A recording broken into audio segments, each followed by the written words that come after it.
ones that have the SCC play in their favor. So as we about to take a look at this, talk to me about this particular fight. We were very impressed by the movement of Team Liquid here.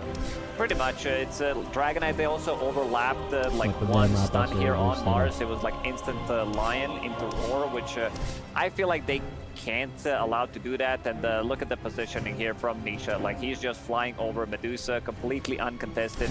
This is the power of two really good scaling cores and all these illusions. Even though like Lion's supposed to be good against all of these illusions, like he can't do all of that. Especially once this Dragonite gets the Manta style, Octarine core, Aghanim Scepter. You're gonna move at 100 move speed, and so far I've seen Zai being very patient with Mars. He doesn't necessarily need to go in because they have grab ally save, they have techies who can also get in, jump in, and you see this like finger on techies, doesn't even deal damage, and after that it's just the cleanup from Team Liquid. They're gonna run them down, multiple blink daggers, and you're gonna suffer. Like look at this range. Dragonite with the stun, it just becomes way too difficult to deal with all these problems that Team Liquid thrown at you. They just didn't have enough damage.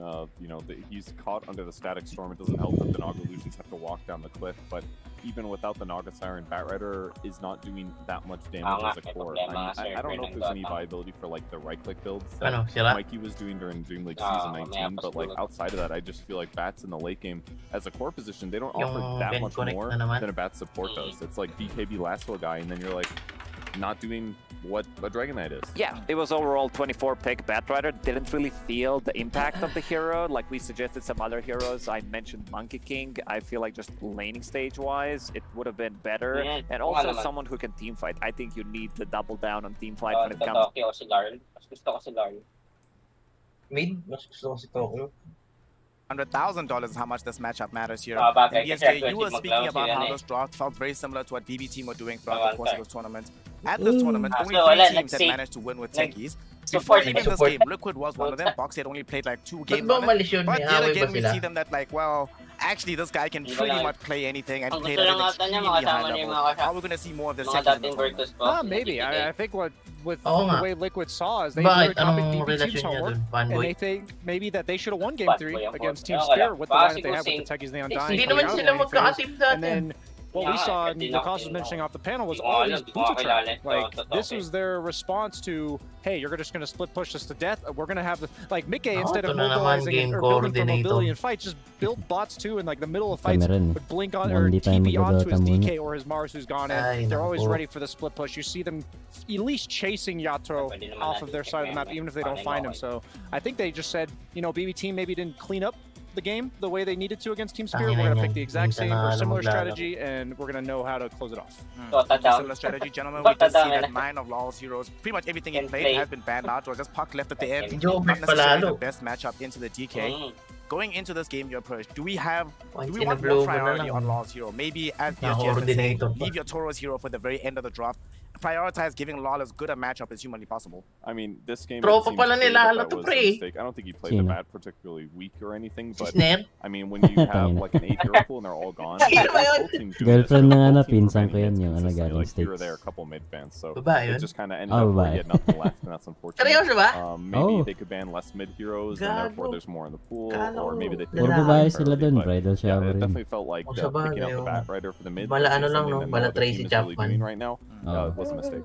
Yeah, I think we're going to see a switch in the draft because a lot of the times they did first phase Lars hero. You know, they feel confident in doing so. Maybe also feeling a bit of pressure when it comes down to last and also protecting his pick with the silencer multiple times. So you know the first is going to be playing that position 5 silencer. Lar will start the front lines like these Ember Spirits. Ginugol ko lang eh. Oo, gago! Yung boses, di ba? Hindi, kahit ka-google lang eh. We're going to be seeing what adjustments are made. Hindi, yung boses niya kasi pag kumakanta, di ba? Whilst we're still getting into a little bit of a break here, we are going to be heading over to the arena. Let's find out how the audience is feeling. And that means we have Jenkins. Ayun yung Baby I Can Hold You. Yun, Baby I Can Hold You. Di ba parang lalaki yun? With a new segment called Fans Fight to the Death. You are a fan, and you're a fan. Who are you a fan of? Gago, you got a Pascal. You'll be Pascal ang puta. Okay, we got my voice. Lightning Makoy. Okay, that happens all the time to me, buddy. All right, so you two. I'm just kidding. But what we are gonna do, all right, is I want to ask you what happened in that game. No, Actually, I see the there was outdrafted from the team spirit about the mid Lara, which is Bat Rider. Yeah, it was really outdrafted. Okay, now what do you think happened in that game? Guy Nag-iiba, who is a fan of nag-iiba the team yung who style won. na I ngayon ni saw Team Jenkins. Spirit draft Bat Rider, Nalin. who Buhok. coincidentally has Pamahan spells ni that consist Jenkins. of fire, and the only Mukhang team that lesbian is capable kuminsan of eh. consistently defeating that strategy is Team Liquid, who can wash away all the flames and absolutely destroy them. Okay, now I'm actually gonna have you guys fight. I'm gonna have you do a battle cry for Team Spirit. Actually, you'll go second because they needed the most. You'll go first for Gago Team na Liquid. You IQ want plus to win 1 game ka, 2. What are no? you gonna Babae say? si Tracy I'm gonna say Chapman. Zai is gonna come out Kala mo clutch. racist You're ako gonna ah. extinguish the flames once more. Let's go, Kaya Liquid! talaga Let's kanina. go! Alright, now your turn. If you compete with that, let's go. I believe in team spirit for Pwede pa sure. ako, ano, snare And please, if you can hear that collapse, Magnus for one fight. It's a I believe paddle. in you Toro! Ayun. Spoken truly from the heart, ladies and gentlemen. This man is a real fan of Team Spirit. We're all fans of good Dota here, though, so Ano, hopefully liquid we get a naman. game 2. Tama That's iba. obviously going to happen, but definitely let's get a game Liquid 3, yan. guys. Back to the panel. Ang gusto ko Thank you very ma-accept much, ng talon. Jenkins, and of course, Team Spirit and Team Sayang Liquid talon. fans in the audience. The Spirit fan, I think he was cheering a Ginaya little ni bit too Queen much yun, because his ah. voice was a little bit finished there, but what can you do when you Nakita have niyo ba yun? of this Hindi. caliber being played out? Ginaya Going ni into Queen this yung next game, celebration no ni mentioning ano, extinguishing the 23. flames. Bat Rider brought the Oh, flames, mukha but siyang lamok ng puta. definitely Isang not the ilang hero we want ugunan to lang see, si at Queen. least not in the mid lane. You were mentioning why the hero doesn't get played in mid, and we saw a very good example of that in game 1. Yeah, the better fire was definitely the Dragon Knight that game. Lakas Without pa a doubt. hamunin si ano eh, si He Ramses. does fire and acid and some cold. He does everything. Wala All the lang. elements. He's got magic resistance. He's just flying around all the time with his giant wings. BKB's low cooldown. Yeah, Dragon Knight was just a lot better there, and it fit the game. Pero hindi ka and it was talaga their ano, last pick, and ma-distinguish it kung always bakit it alos feels rough to lumakas those talaga teams si that King eh. are one of their Dati, last pick, and they have to pick wala some lang mid that's sila like eh. really Si mediocre. Queen, di ba? It just you have such an upper hand if you have Dahil some kay like Queen ba o specialty hero lumakas na that's sila not ng so time meta na but does fit in lumakas the pa draft. lalo You get dahil those good tumagal. ideas. Maraming It really lumakas changes nung your game outcome pandemic, like we pre. saw. Well, BSJ, why don't we actually see more of this DK? Given mga that bano whenever we do lumakas, see it, it yung tends mga to look very, veterano, very good in the game patches. space. I feel like it suffers against the spirits Well, because they baliktad set up a nung lot of kills on pandemic it eh. early, and then it Yun also nangyari sa suffers Tondo eh. against Wind Ranger. So I think it's a problem with all the other Entity, mids. kundi lang that are, natalo na he's OG yun. probably a Baka B-tier pasok yan mid dito eh. that Pero tingin ko di sila if his uupas na bad ng matchups are Infanta. removed, which Perja mentioned, both teams are banning mids throughout the entire course of the draft, then he actually, in my opinion, is a bit of a cheese hero because like you can either shut down Pangit this nung hero's pick ng timing in the Pandas mid game, kanina eh. or he's just got 2,000 HP, 25 armor, and you just can't kill this guy. So, Lacoste, one thing we did not see in game 1 was this cheese offlane First game? like summon Second? type Yung hero second, hindi ko coming nakita in pa from nun. side, which we know he First can't game. play, his Lycans, his Brood Ay, may Mothers. blood It's a seeker. bit of a problem for Team Spirit Oo, going into nung game 2, binulot yung knowing that Medusa, those alam heroes mo na weren't picked agad or yun banned eh. whatsoever, but you still have to worry about them for the next game. Yeah, Fourth pick I believe Medusa, Brood tapos Mother wala na was silang not counter. contested Isang at pick all na lang. in the previous one, which Yeah. is a bit of a surprising. And Oo. considering what Zai did when they played against Talon, like Muntik pa nga sila I manalo. mean, sometimes you Dota forgot skill about lang. the hero. You just forget about the hero. You're like focusing on something different, and it might be like, oh man, Ang we galing should kasi have ni banned this Quincy hero. sabi, I mean, Sa Zai akin, has Kiyota ka, pre. he's very Tagabuhat difficult to nila. shut down. Like if we go back to like some TPC Tour 3 Bagay, when oh. he's playing Vibrant Hindi from the siya off Ramses lane, he's like 0-6 and 0. Kahit mga On the hero dati. absolutely doing nothing. You know, you can feel the other team, they're feeling themselves, they're tipping Zai, Nasa akin, and one of the suddenly two greatest Winter's ngayon, curses, and he turns the whole fight Pwede around, ko turns the sabi, whole game around. safety. It was different this time though because he was 6-0 and 0. Yeah, yeah, yeah. He did so good, The way ahead. thing about Ayos him is he lang. can play well from behind, Inaano but he lang can, ng like when ano. he's snowballing, like Binabash lang he's ng not mga gonna let Pinoy it go. kota. I mean, one of the best parts about how he plays his Gago Moss nga here, sila, Kevin, is the but fact that yes, he celebration. doesn't fall prey to Moss syndrome. How many Moss games have Gago, we si seen? The end of the KPI game, din just eh. blink BKB, that's it, nothing else. No Bakit? progression thereafter. But Nakita mo with ba Zai, interview? always somehow Ay, accuse no items, comment. even on heroes that Oo, don't no necessarily comment. scale that well. Yeah, sometimes you Pinag-torture even like ng play mga Mars and Pinoy you eh. go the wrong item build and you kind of trap yourself. You're like, I'm having an Ang gusto amazing niya rin game. i-bash I'm eh. gonna get Deso. Kitang-kita sa You mukha buy eh. Deso and you lose a bunch of fights. He was like, he bought phase Nakabawi double. Hindi siya naman makasagot and eh. he runs around Napapaligiran fight eh. anymore. And then he's like, okay, now I'm gonna go standard with Blink. And then he's like, okay, still owning. Now we'll get the Deso. Toxic So naman he talaga. just did the Ingay kayo ng perfect mga Pinoy consistent kapag thing. naglalaro. He does play well from behind, like Lalo Lacoste na said, yung but mga when he's ahead, nakapush dyan.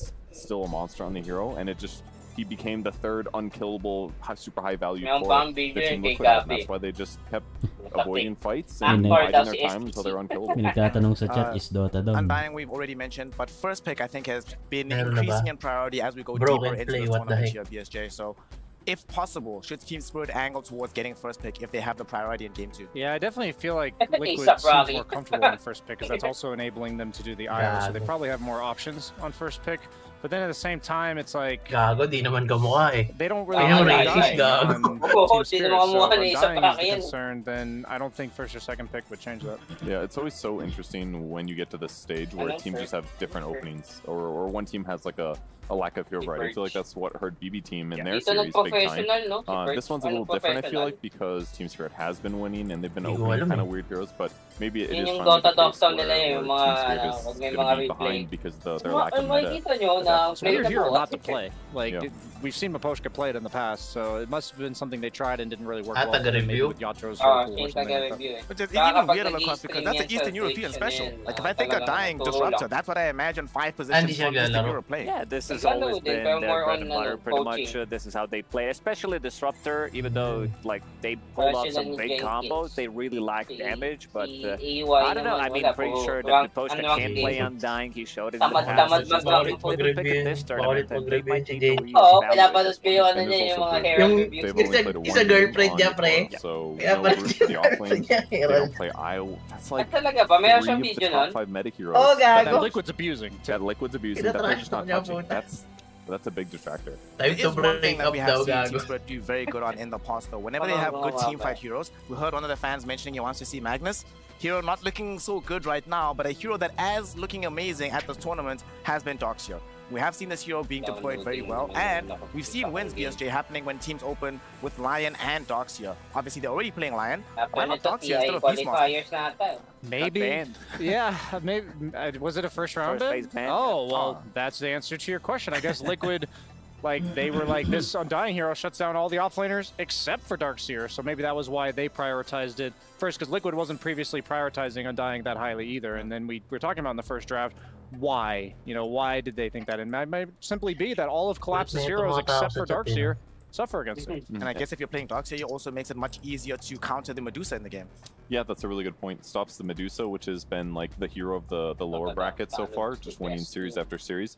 And it's the hero that they had in common that both of them would have been content playing. So They're nerfing banning heroes that you Dusa both play, indeed. that just leaves the heroes that only you play, and now you're like, okay, good luck banning them all. You This- can't still pick them or This anything. wouldn't surprise me if that's actually what like Liquid's doing precisely, because they like change their openers and their priorities of what heroes they like to play based on the team they're playing against, and I think that's actually been their greatest strength throughout the entire course of the year. Yeah, I still want to go back to Mira's interview like 2-3 days ago when he talked about Collapse's hero pool, that like he expanded his hero pool, they can finally play these imbalanced heroes from the offlane. I'm not seeing those heroes. Like Timbersaw, maybe he played like one game of Sanking, which is not imbalanced by any means, and maybe Darkseer, but that's about it. You know, it's still Mars, it's still some Axe, some Tidehunter, so yet to see something like really fancy coming out from Collapse in this particular Wala matchup. kasi si ano yun, wala kasi When si games Stack. have been looking good for Team Spirit over the course of not just this Parang tournament, but in dalawang the course of ano their na ata, history as a dalawang event squad, ata wala it si has Stack, been when so bawal Collapse is ata at si his Stack. best. We're going to be finding out if he's going to be at his best for Game 2. Before that, though, it's Dota 2, so that means we have a coordinator update right in between the games. What can you do? Whilst we're waiting for the game to be fully updated, we are going to be going to a short break. And when we return, the second game of our upper bracket final, a slot in the grand final up for grabs, $800,000 to be played for. So let's see if Team Spirit can bring it back against Team Liquid in Game 2.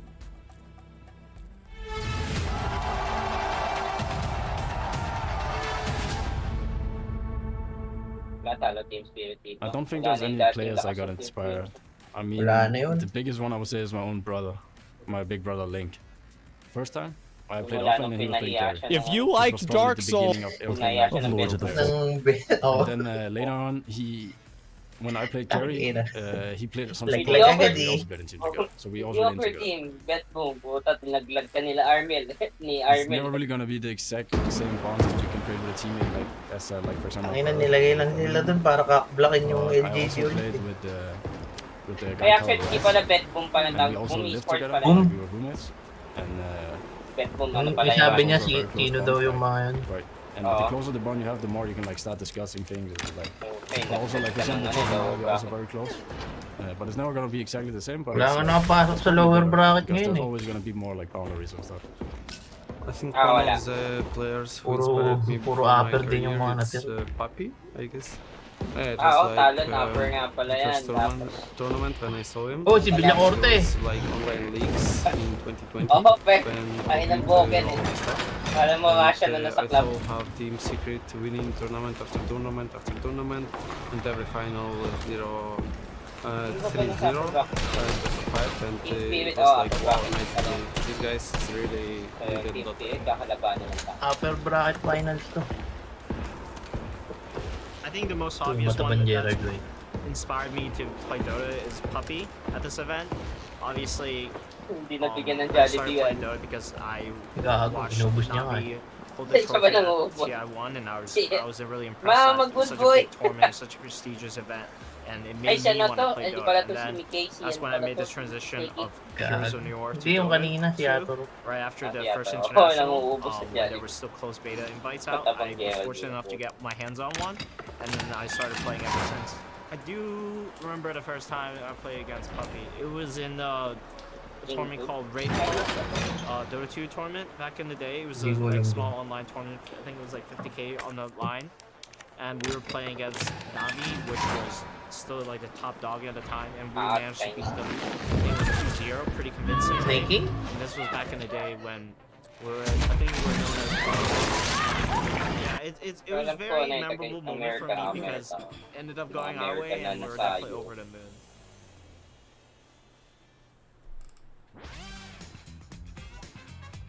The problem with the English language is that there aren't enough words to describe how unfunny and annoying Jenkins is. Pretty funny, but kind of a little offensive. I think there are better analysts than Effie. Yeah, I agree. I'm a big Cinderin fan personally. We are so lucky that FaceBeyond has such great English, so we can hear the insight of such an incredible player. Well, thank you, but I'm still learning, but thank you. It's so impressive that Effie can do what she does on panel while also taking care of her sister Jenkins too. Yeah. The only redeeming quality about Jenkins is that sometimes he knows when to stop talking when he's on a panel with people smarter than him. Thankfully, that's all the time. Are everybody else is this bad? Come on.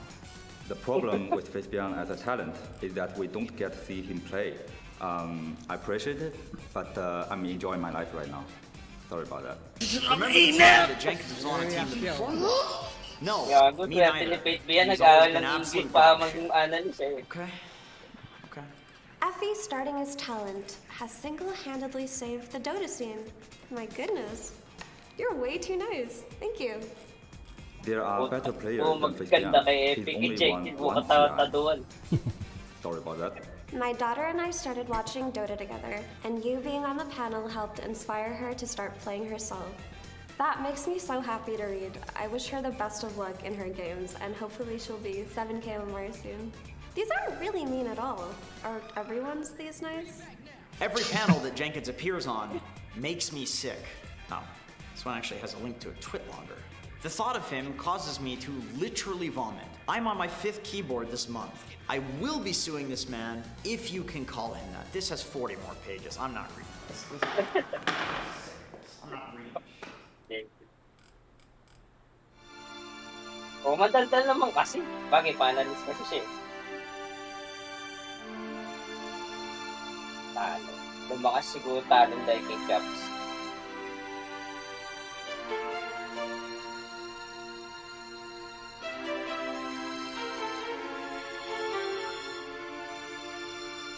Ano to?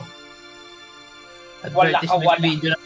Oo, yan yung mga wala. Kanya. Kala ko advertisement ng Quest eh. Quest Esports. Malit.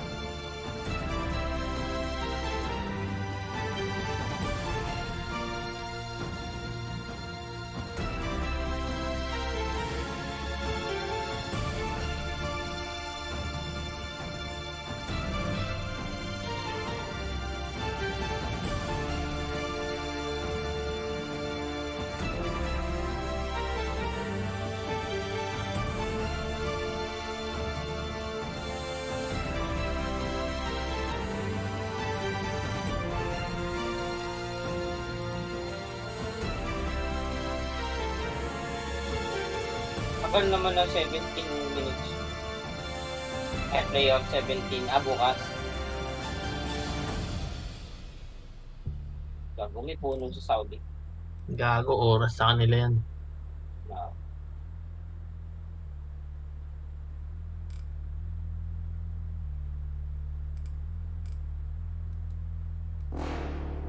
Tumalo sa Dota ngayon kaya naman pala. Cloud9 versus Fnatic pala naglalaban. Sa hindi tong Cloud9, di rin tumagal eh. Nag-back out yung mga NA teams. Pati nga EG nag-back out. Anong laban yan? Counter naman doon sa kabila.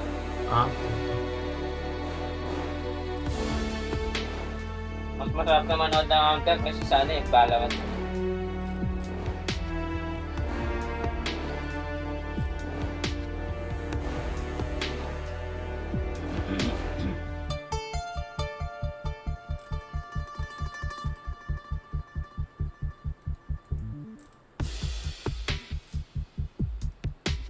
Wow, nag-upgrade na yung Dota ngayon. Connected to the Dota 2 coordinator lagi.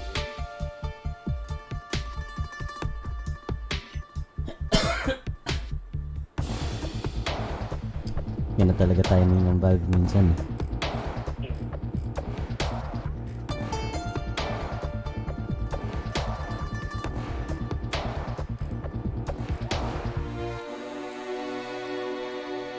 Kaya ginagawa na siya. Koy pa? Hindi na nag-professional to si Koy.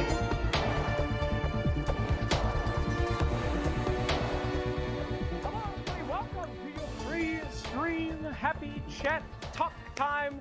I'm Slacks here with our fantastic just out of their game Gaming Gladiators. Of course, we got Quinn, CY, and Celery. So good to see you here. You told me your real name and I couldn't pronounce it. Can you hit me up with that again? Oh yeah, Aske Larsen. That's great.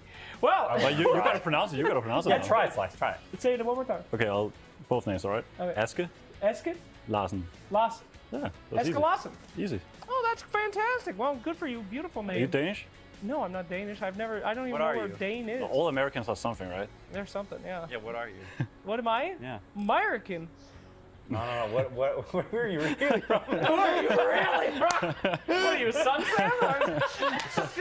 Just kidding. No, I think my heritage is I have North American in me, like indigenous, and then I have some Euro thing. It was Ellis Island name. My original name, they rewrote it, and I believe it meant like donkey herder or something. And then I got my last name on the island. So there you have it. Dang. Yeah. So Dane, huh? What's that like? The Danelands. Yeah. What do you think it's like? I don't even know where it is. Yeah. I think Sheever's from there. She's not. Okay. That's the Netherlands. Oh, the Natty Nethers. It's almost that's the right. same though. Actually, these countries are the same. So tell me about the Danelands. The Danelands is quite rainy, quite whatever. They have Matt Nicholson? They have Matt Nicholson, Cool. good actor. Yeah, it's always the villain. Hindi alam kung kailan matatapos yung update. Ayun, puta yun pala hinihintay nila. As do all Danes. It's all Gago. whenever some Danish fight, you know, all Danes they go ham. Because we're like what, 5 people in the country? Yeah, roughly, give or take. Yeah. It's not like you Americans, like you're like a billion people. Yeah, or more like there's a 300 lot. million, I guess. There are many Yeah. of us. Too many. We don't know what to do with We are ourselves. legion. Yeah, that's true. But not in American. Dota though. What? Not in Dota. Oh, You're no, like there's not many. 2. I'm the only one left. Okay, come on. In the tournament, I am. Oh, really? Oh, you just knocked out the other two. Oh my gosh, that was the most NA series ever. Blitz is American too, but in terms of players. Ah, I see. Blitz doesn't count. Let's be real. Wala na That making it. doesn't count. Yeah, that's true. Siya na All lang right, well, pala let's yung get American. the old elephant out of the room here. How you feeling after that last series? Quinn, you seem absolutely naglalaro, exhausted. Look at you. Kasi kung You're like a bean overall of some American. sort. What's going on over there? Yes, I am Blitz. bean mode, I Coach guess. ng league. Yeah, I don't know. We went through the whole roller coaster of winning and losing in that series because there was like a solid 10-minute period where you're just getting heads dunked in, and you feel like you're gonna lose, and you get the feeling in like your throat and the pit of your stomach, and You're like, Itong si Queen, parang you know, I si had Queen like sa one list din. thought for a second there when I die back Alam mo, right may before high we score. turn the game around, Yep. where I was like, well, I think I'm gonna fly home early. I don't want to like, I'm not, you know. Parang galing na hit talaga And then we're Gago, nung nakita mo ba nung short Yeah, I yan don't siya? know. It's been up and down. Like I was backstage Ay, tagal na watching nun. the Nasa game ano with pa ata siya nun. TNCC. like the two hosts was with me, and they like when Kumuha niya si Quinn died Wamos back, ang puta. they were also like, oh, I'm sorry, man. I guess you can't win them every time, and like it's okay. Kaya lang, there'll be, balik ako, like, puta. TR, there'll be Tatayo more eh. tournaments. It's fine. Like I was like, and they're like, who will do exit interview? I was like, I think I'll do it. And then I started mentally prepare. Like, what should I even say? Like, how do I be like as composed as possible? And then suddenly we win that fight. Well, I'm like hugging Tsunami or something, and I'm like, wait a minute. This game is maybe not over, I guess. And well, 10 minutes later, I guess it was over, but in a good way. Damn, you don't have any experience in that, huh? Like No, loser honestly, interviews or it was a anything? very unique feeling for me. Wow. Yeah, like just thinking about all that. What an asshole. He just comes in. Well, what was going through your head? Because you still haven't dealt with that losing series. You know, well, you lost one series, but you haven't been kicked out yet. Yeah, so yeah. What was going through your head as a first timer thinking about your exit? I actually realized that like tomorrow there will not be more Dota. Like for a second I was like, wait, we're not gonna go home, we're not gonna go prepare, we're not gonna play another series the next day, you know. Like that was really strange. I was like, what am I gonna do? I don't know. Dark, man. Yeah. It's really dark. It was a short period. That is a dark. Dota is very dark. It's really dark. Yeah. Celery, were you the same? Do you think it was over when you saw I thought everyone? it a lot in game. I thought like, well, as soon as you're gonna lose, I guess it's okay. And then I could like, after having accepted that we probably lost, I could play again. You coped it up or what? I don't know. Hades has one of the most comprehensive and well-balanced difficulty systems ever seen in the roguelike genre. The modular heat system gives control back to the player to allow them to decide how they want to be punished. But this kind of system comes at a price. In order to give players enough variety, the developers needed to add more packed options than were actually reasonably possible to beat. So what does happen when you max out the heat gauge in Hades, and why has no one beaten it yet? Hello, my name's Halion, and I cover Hades and other roguelike games here on this channel, and today we're going to talk about the Pact of Punishment and how the developers accidentally created an impossible challenge that no one has truly beaten almost 3 years later. I spoke with members of the High Heat community and discussed what makes it just so difficult, and also, what does it take to actually beat a run like this?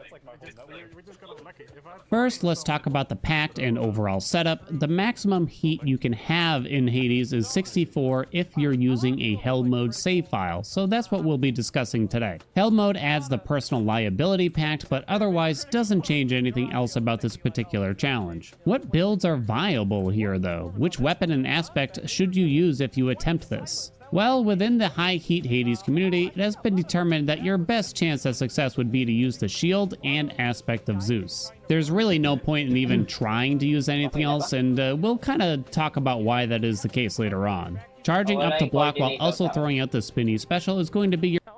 Ano? Nawala yung coordinator. Okay na? your bread and butter here to beat enemies. You're also going to need Zeus's special boon for this to work at all. The special on aspect of Zeus triggers continuously while floating in the air, allowing Zeus's lightning damage to trigger each time. It's great in a casual run if you haven't tried it yet, but for 64 heat, it is the bare minimum. Explosive Return is going to be our go-to hammer because of the large AoE and high base damage that it has. No other hammer really provides enough to be viable at all, so I'm afraid this is going to be mandatory. And even then, you're going to need another major source of damage eventually from boons like Static Discharge, Zeus's Aid, or Dionysus's Aid. Or more likely, you're probably going to need 2 out of 3 of those boons actually. And we're not even going to bother to mention really nice to have boons like Athena's Dash here just because, well, it's just a lot to ask for and you'll see why. So why are these mandatory exactly? Well, it mostly comes down to tight deadline. You see, you can't just turtle the whole thing out and slowly whittle away at the enemies since you only get 5 minutes per zone. You're required to kill them quickly and efficiently, which means that you need a lot of damage. Tight deadline means that you cannot simply get whatever the game gives you and do your best with it. You actually need the game to offer you specific things that are going to do some work. If the deadline runs out, you start taking 5 damage a second every second until you clear the current zone. So after speaking with the community, we all agreed that this build setup is the bare minimum necessary to have a chance at beating 64 Heat. And by the way, they all agreed that an epic special boon from Zeus is required as well to start out. Keep in mind that this bare minimum build that I'm discussing here isn't a safe way to beat 64 Heat. You're actually going to need a ton more stuff on top of this, but this is a good way to get started, I guess you could say. Well, let's take a break from the build to remind ourselves of some of the problems with 64 Heat. First, you cannot heal at all because of lasting consequences. The closest thing to it would be to get some max health, which will also increase your current health. You also have no death defiances or a stubborn defiance because of routine inspection, and you cannot purchase or find any like you normally would. That means that if you get hit at all, you will never get that health back. Enemies also hit 100% harder, move and attack 40% faster, have more health, they have 2 shields because of damage control. Oh, and also, you only got 1 dash, 1 cast, and 50 health. Now, some people have beaten 64 Heat by either routing out a run using a seed or by using some mods to guarantee some boons. This is incredibly impressive, and these runners really should be applauded for their accomplishments. Honestly, there have only been 2 players that have actually beaten a modded 64 Heat run, and both of those happened this year. These players are absolute powerhouses at the game, and they really deserve our recognition for it. Now, most of these modded players will simply make the game guarantee getting the special boon and maybe explosive return to reduce the number of resets that are going to happen. However, that's probably not what we have in mind when we think of someone beating 64 Heat. We'd like to imagine that there is some player out there that will make the best of a bad situation and overcome the massive hurdle with their own skill. But there is a lot more to overcome before you can even start discussing skill levels. Enter approval process. You see, with approval process on, you will no longer be able to select boons or hammers and will simply be forced into one option. This inherently means that you are now required to get very lucky in order to even stand a chance against this Heat. One of the reasons that this pact impacts the run so significantly is that the number of attempts required to get even a run started skyrockets with it on. This, coupled with some other packs such as routine inspection that will remove your rerolls and every other benefit from the mirror, mean that you have almost no chance of getting meaningful boons. This leads into the biggest problem with this challenge, which is the sheer number of attempts and time it takes to even begin playing. You see, in order to prove that your run is not seeded, you'll need to show a death in your recording. And if your run is off to a bad start, then you'll need to take a death in order to reset the seed. Simply hitting give up from the menu will not work since the next run will actually start with the same seed. This results in you needing to walk back from the blood pit to the pact to start a new run, which might not seem crazy, but I think it's finally time to bring something important into this equation: math. So let's go back to our requirements to get a run started. Step 1, we need Zeus's special boon, and we need it to be epic. Let's assume that you're going to start your attempts with Zeus's keepsake, because rolling a natural epic Zeus special without it is a 0.15% chance for your first boon at this Heat. So when you start a run in Hades, there's a 25% chance of a hammer being in Chamber 1 instead of a boon. But for simplicity, let's leave that out of the equation just for now, and let's assume that you'll only get a boon in Chamber 1. You're guaranteed to get offered one of 4 core boons since it's your first boon: the attack, special, cast, or dash. We have to get the special, so that means it's a 1 in 4 or 25% chance with approval process on. But remember, we need the boon to be epic as well, which is a 15% chance when you're wearing Zeus's keepsake. These 2 factors alone mean that you only have a 3.75% chance of getting the necessary boon. To put that into perspective, only 3 or 4 out of 100 attempts would even leave Chamber 1 because of this restriction. So let's go back to the hammer. So if you do get a hammer drop in Chamber 1, we have to get explosive return in order to have enough damage to beat the deadline. There are 9 possible hammer options for Zeus's aspects, so that's a 1 in 9 chance of being able to leave Chamber 1 if there was a hammer. But then you'd still be required to get that Zeus special after hitting that 11% chance for explosive return. These 2 upgrades might be enough to leave Tartarus assuming everything else goes right, but eventually you're gonna need some more stuff. The top picks are Static Discharge, Zeus's Aid, or Dionysus's Aid in order to get anywhere near enough damage to clear the enemies quickly enough. Now this gets a little bit harder to calculate, and this might be more of an estimate, but I'm sure you can imagine what that might look like if there was only a 1 in 8 chance of seeing a specific god. And even if you do run into, let's say, Dionysus with no other boons filled in yet, the odds of getting the call at that point are about 9.5%. And you're probably not going to have a single reroll. So let's recap a tiny bit here. We need to get an Epic Zeus special, and we need Explosive Return from a Hammer room, all before the end of Tartarus. There are many more things that would actually need to happen as well, such as not dying, but the odds... Yung ano? Ductile na item. Ductile. Yung kulay pink. Hindi pa. Pag nag-juice ka to mo. Phylactery, di ba? Ayun. Yun. Sorry. Makakalimutan ko. It was probably like, I was top 10 like when it was like 6k, like 6,100 was like ranked. Pwede nga yun kay Ogre. Yeah, I had like 5,000. Ogre, I think. So I was like, odds of having just these two things happen are only 0.416%. This means that only 1 in 240 attempts would actually give you the bare minimum to maybe leave Tartarus. If we want to try to factor in getting a second source of damage that we discussed before the end of Asphodel, the odds turn out to be somewhere around 1 in 1,700 attempts. So, of course, for this video, I did the only sane thing that a person would do, and I did many attempts and timed it all. It took about 45 seconds to reach the pact again after a false start, and that's only if you're being really efficient, honestly. Only 1 in 27 runs will actually leave Chamber 1, which means that you'll get to leave Chamber 1 once every 20 minutes or so. But even after Chamber 1, we're gonna need more like we discussed. Let's say you got the Epic Zeus boon in Chamber 1. We're still gonna need Explosive Return, and we need it fast. This is a bit tougher to figure out, but let's say that you run into the hammer about 5 minutes into a run where you did get that special boon. I would say this is actually quite generous, since the few attempts I did even see a hammer were well past the 5-minute mark. Once you see the hammer, you have a 1 in 9 chance of getting Explosive Return. With all things factored in, you'll only get an Epic Zeus special and Explosive Return every 3 hours and 45 minutes if you play non-stop. And then keep in mind that this is the bare minimum to leave Tartarus.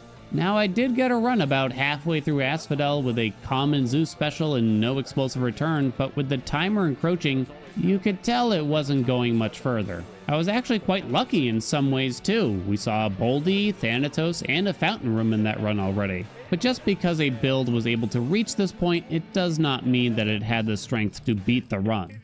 Now, I know what you're thinking, that it's still possible without all these specific things, and maybe you're right.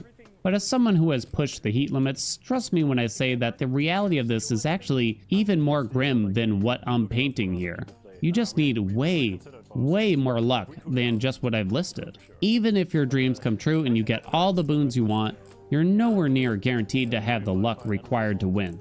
You're going to need things like Fountain Rooms, Event Rooms, Thanatos, and good enemy patterns are massive here to even stand a chance at surviving tight deadline. Let's say you beat the odds and manage to get a strong build going. Maybe you don't get everything on the list, but you're feeling good and manage to blow out Lernie. You will then enter the Pit of Despair, Elysium. This is where hope and joy go to die at 64 heat. The soul spawns will absolutely devastate whatever time you may have managed to save up until this point, and getting unlucky enemy spawns like endless bright swords just mean game over. Even Paddy can't save us since 2 of his buffs do literally nothing, and the 3rd is really mediocre with this build. But if you somehow scrounge your way through and surpass Elysium, expunge the heroes, and wave hello to our good shade, there is one more inescapable doom still waiting for you: the Satyr Sack. There are no tricks, no tips, no secrets to getting the sack. There are a lot of superstitions out there around it, but the sad truth is it is a simple 56.8% chance of getting the sack on the second path. Essentially a coin flip at the end of a miserable run. Maybe you could have saved enough time to take 3 paths if you had to, but realistically, no. Just no. And if we factor this into our current odds, our chances get reduced to 0.236%, or a measly 1 in 422 attempts. And then, even then, if you manage to get past this hellscape, then you still have the ultimate challenge left. Super Dad. You're going to need a solid 4 to 5 minutes to beat him, even with an ideal setup, and that means you'll have to have saved a huge chunk of time throughout the run. You'll also be at the mercy of some terrifying mob summons in Phase 1. If you get bad luck and Hades decides to summon 3 butterfly balls, it's over. You're going to have to execute every block, every special, every cast perfectly. Not just to avoid being damaged, but to also deal enough damage yourself to complete the run in time. So with only some of the factors calculated in, the odds of getting a run that is even plausible is about 0.0147%, or 1 in 6,802 attempts. Even if you only use the 45 seconds to reset in Chamber 1 as an example, that's 1 plausible run every 85 hours worth of attempts.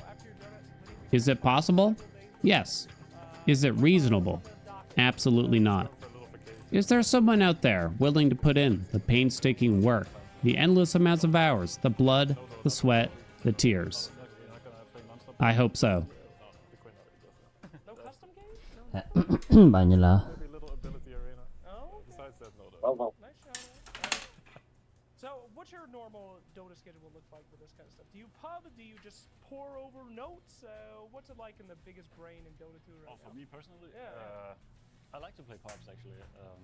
I don't really care that much about them when I play them. Sometimes I just want to like play some hero, or like I don't play Brood, for example, but then I just play Brood. I just need to understand something about this hero, you know. So I just play it. I especially like to play pubs after we just win officials. Then I just want to go play pubs because all the guys have been playing, and I'm just seeing this like nice Dota, and it's fucking beautiful. And excuse my language. And then I just like want to go to my practice room and just play some pubs. Sure. Yeah, and all the guys are like, "You want to play pubs now? You're insane," and an addict. He is. And I might be. Sure. And other than that, I don't know. We are also together a lot on Discord, like just talking. Like if we're at home, at least, we just talk. Or here we would hang out in practice and also talk about Dota. I believe like ideas also come. It's also our belief in the team. Like ideas will come when you're just together, like spending time. Like because someone will bring up some hero and some guy will have some answer, and then suddenly we're discussing some things, and then one thing leads to another, and suddenly you have like some strong hero that you didn't think of before, and yeah, it's pretty nice like that. Yep, I completely agree with you too. I think a lot of people get stuck in that trap of watching pro Dota, and they're like, "Oh my god, Dota's great.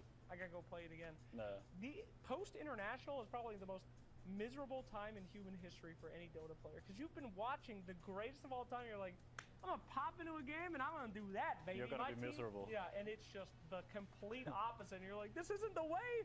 I've been watching for 2 weeks. How can this be? It's actually like I was telling the guys the other day. I think I became a worse player after I came to this team because, and I don't know what it is, but I feel like there's something wrong. Like I don't know if it's I'm expecting certain things and it just doesn't happen at all. And like, combined with it.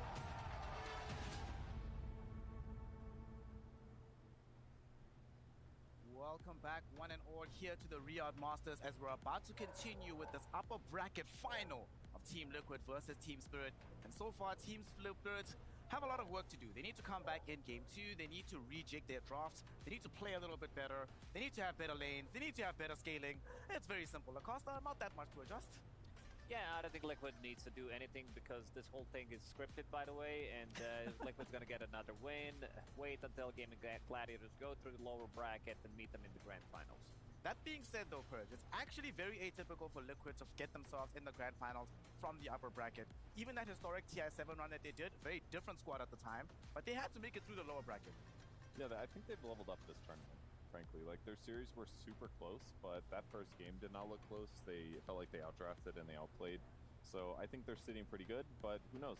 Due to the coordinator going down, this could be a really good break for Team Spirit. That gave them plenty of time to think of solutions. They can watch the replay, maybe, if they're able to download it, and could be really good for them. I mean, speaking of TI wins, Brian, when we saw Team Spirit winning TI, we saw in their series against PSG LGD, they were also able to make adjustments in between breaks and come up with incredibly, not just new strategies, but strategies that directly countered what PSG LGD had to offer. So this break, as Purge is saying, might be very good for a squad like this to bring something against Team Liquid. I honestly feel like because they left IO in the draft, it's similar, like you said, they gave LGD Lyke and Tiny. That was like the OP combo, TI-10. That they were purposely trying to give Liquid IO Lesh. I really think they were, and they had an idea coming in. I don't think they were prepared for that Undying first pick, and that's, I imagine there's like layers here where like Liquid thinks they're gonna do this, and then Team Spirit is gonna do that in response, so then we're gonna do this as a response to their response, and this kind of stuff, like, it only happens when the games are this important, because then everybody's like, we gotta go deeper, run the draft simulation back 100 more times. Yeah, most definitely, and this is why we see, you know, first time you'll see something, you know, what they seem it's gonna work. Like, they do a lot of preparation this first draft. You want to get that advantage. You want to go 1-0 into best of 3, but then again, if you lose it, you have to shake things up. Like, I don't think they're gonna use the same bans in the first phase. They gotta get rid of something. They might be the ones getting the first pick in this one, but you gotta change something. You know, if they do lose in this matchup here, Purge, of all the teams at the tournament, I think Team Spirit is a team I am least concerned about dropping to the lower bracket and making a run back. Obviously, we know Liquid knows how to do it, but Team Spirit historically, if they lose in the upper bracket final, that's when they guarantee themselves back into the grand final. So for them, this might not even matter that much. You know, they're like, we lose against this. It's pretty much a practice run for what the finals will look like. Historically, how many times does this happen, though? So you're just talking about their, I guess, TI run. They also got Riyadh Masters last year, and then there's been one of the random majors, and then there was another tournament. I think an ESL tournament. I forget which one, but it's happened like a fair amount of times that they've done this. Well, going to lower bracket, yeah, you gotta get knocked down, I suppose, sometimes to win it. But I don't know. I just feel like after watching Game 1, that lack of hero variety, it just feels like a big negative. We didn't see any particular magic that happened in the Game 1 draft that made me change my mind. So maybe there will be something else, but I have to assume that what Team Liquid did in Game 1 against Team Spirit, I assume one of the other teams can do it as well. One of the things that was magical, though, Brian, is even though they didn't end up winning the game, even though the Naga had an extremely hard matchup, like you said, the game took longer than expected, in large measure because of how Yotaro played the map. He was always split pushing. He was able to get the first lane of racks, even though they were very behind. And it's not the first time we've seen Team Spirit able to elongate pretty much unwinnable games. Yeah, I'd say that if the fans at home are looking for their most exciting game, it would probably have to be Team Spirit winning Game 2, because not just because we're getting a Game 3, but because the way that Team Spirit's won is when they're losing, they, like you said, they create all this havoc on the map, split pushing. People are messing up because they're responding improperly because there's so much crap going on in the game, canceling TPs. But the way to beat that was exactly what Liquid did, was just kind of play stable, buy boots of travel, respond with 3 heroes at a time. And that was why I think we had such a low kill score in the first game, because Liquid was ahead, Team Spirit's in this familiar spot, but Team Liquid didn't give them what they have been using to come back in these games. Because Team Spirit, they're waiting for this like big combo. They always were waiting for something. You gotta have that Axe on Disruptor combined with the Nagasar and ulti. After they use it and they lose a fight, like, they need to fall back. They need another 2 minutes to reset, and it seems like Team Liquid always felt comfortable in this one to just drag it out because they know the scaling on their side is much better. So if they use it, they lose it. Pretty much, unless they win it. Oh.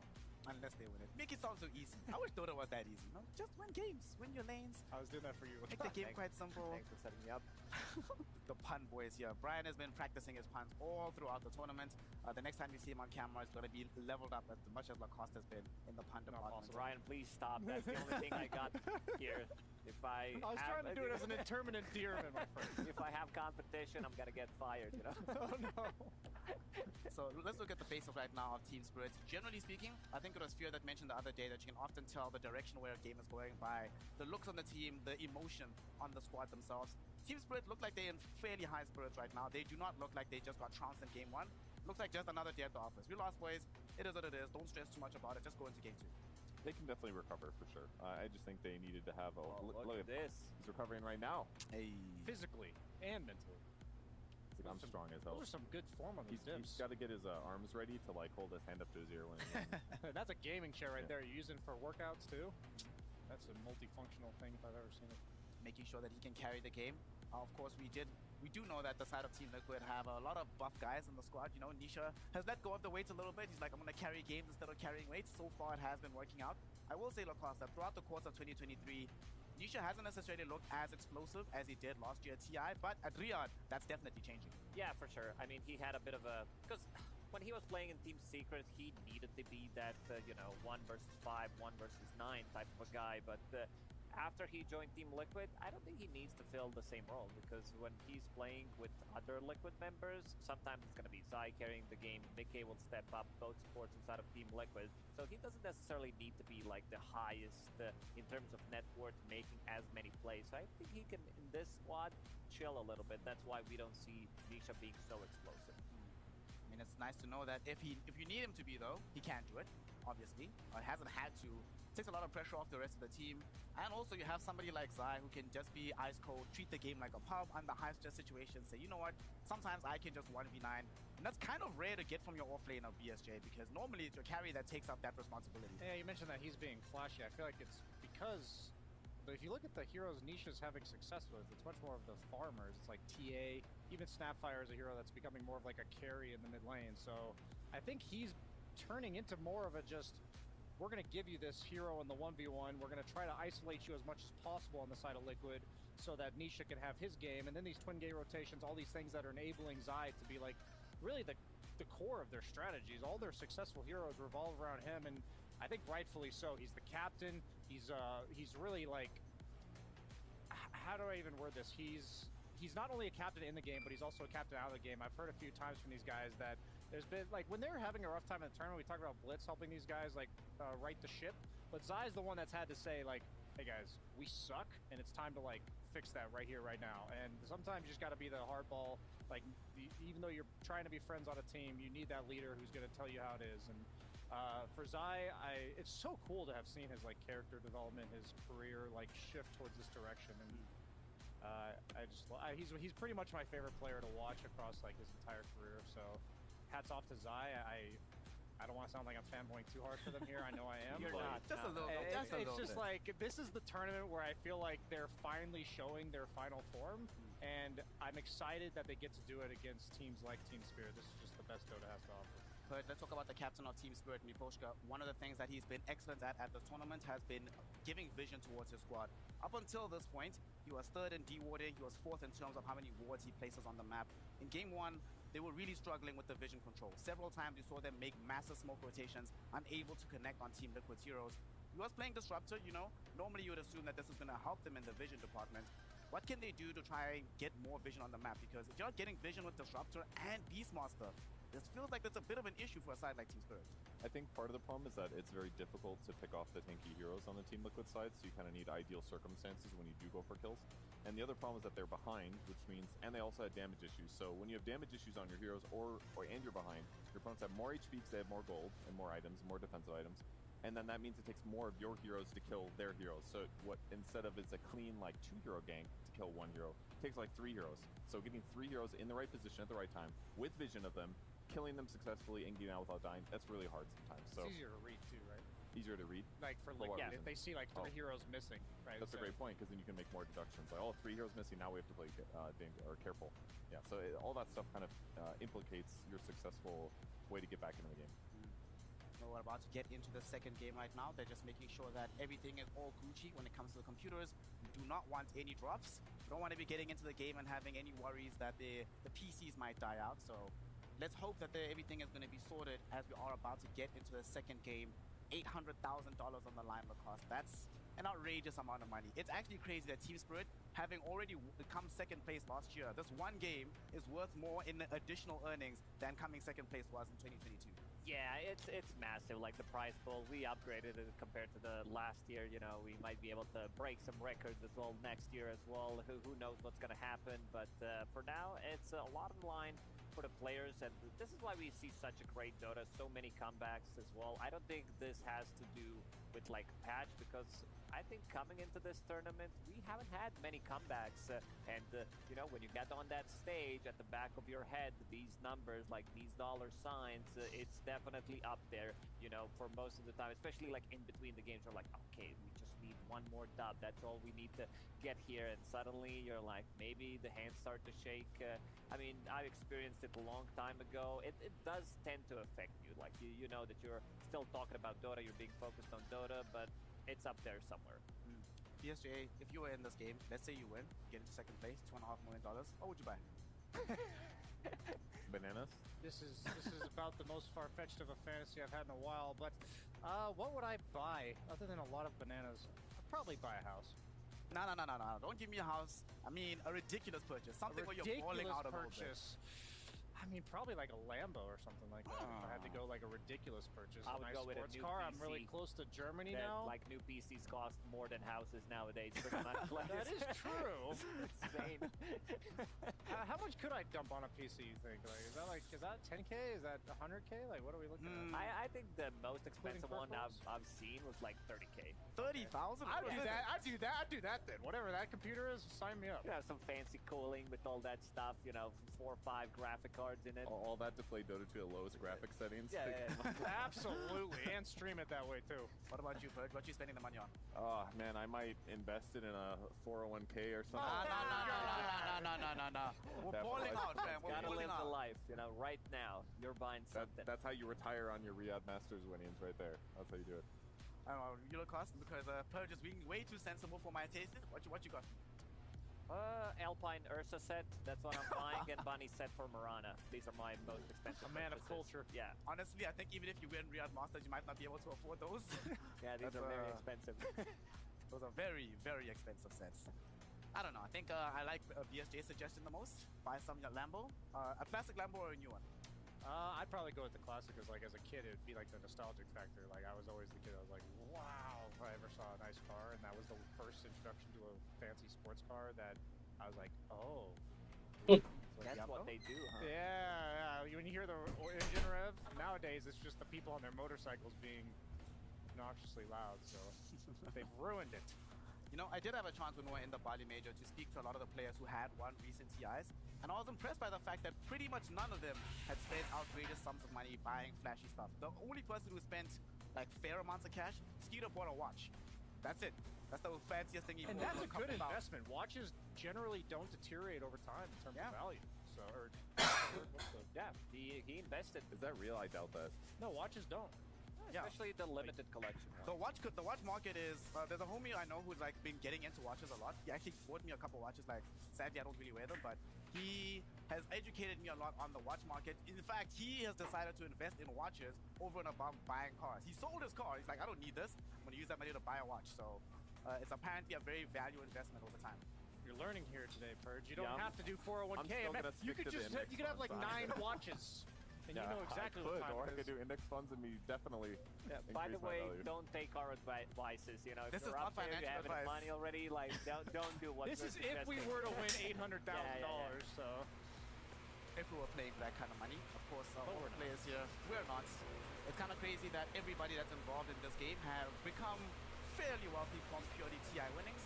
We have everyone here, with the exception of Lau, has participated in a finals day on the International.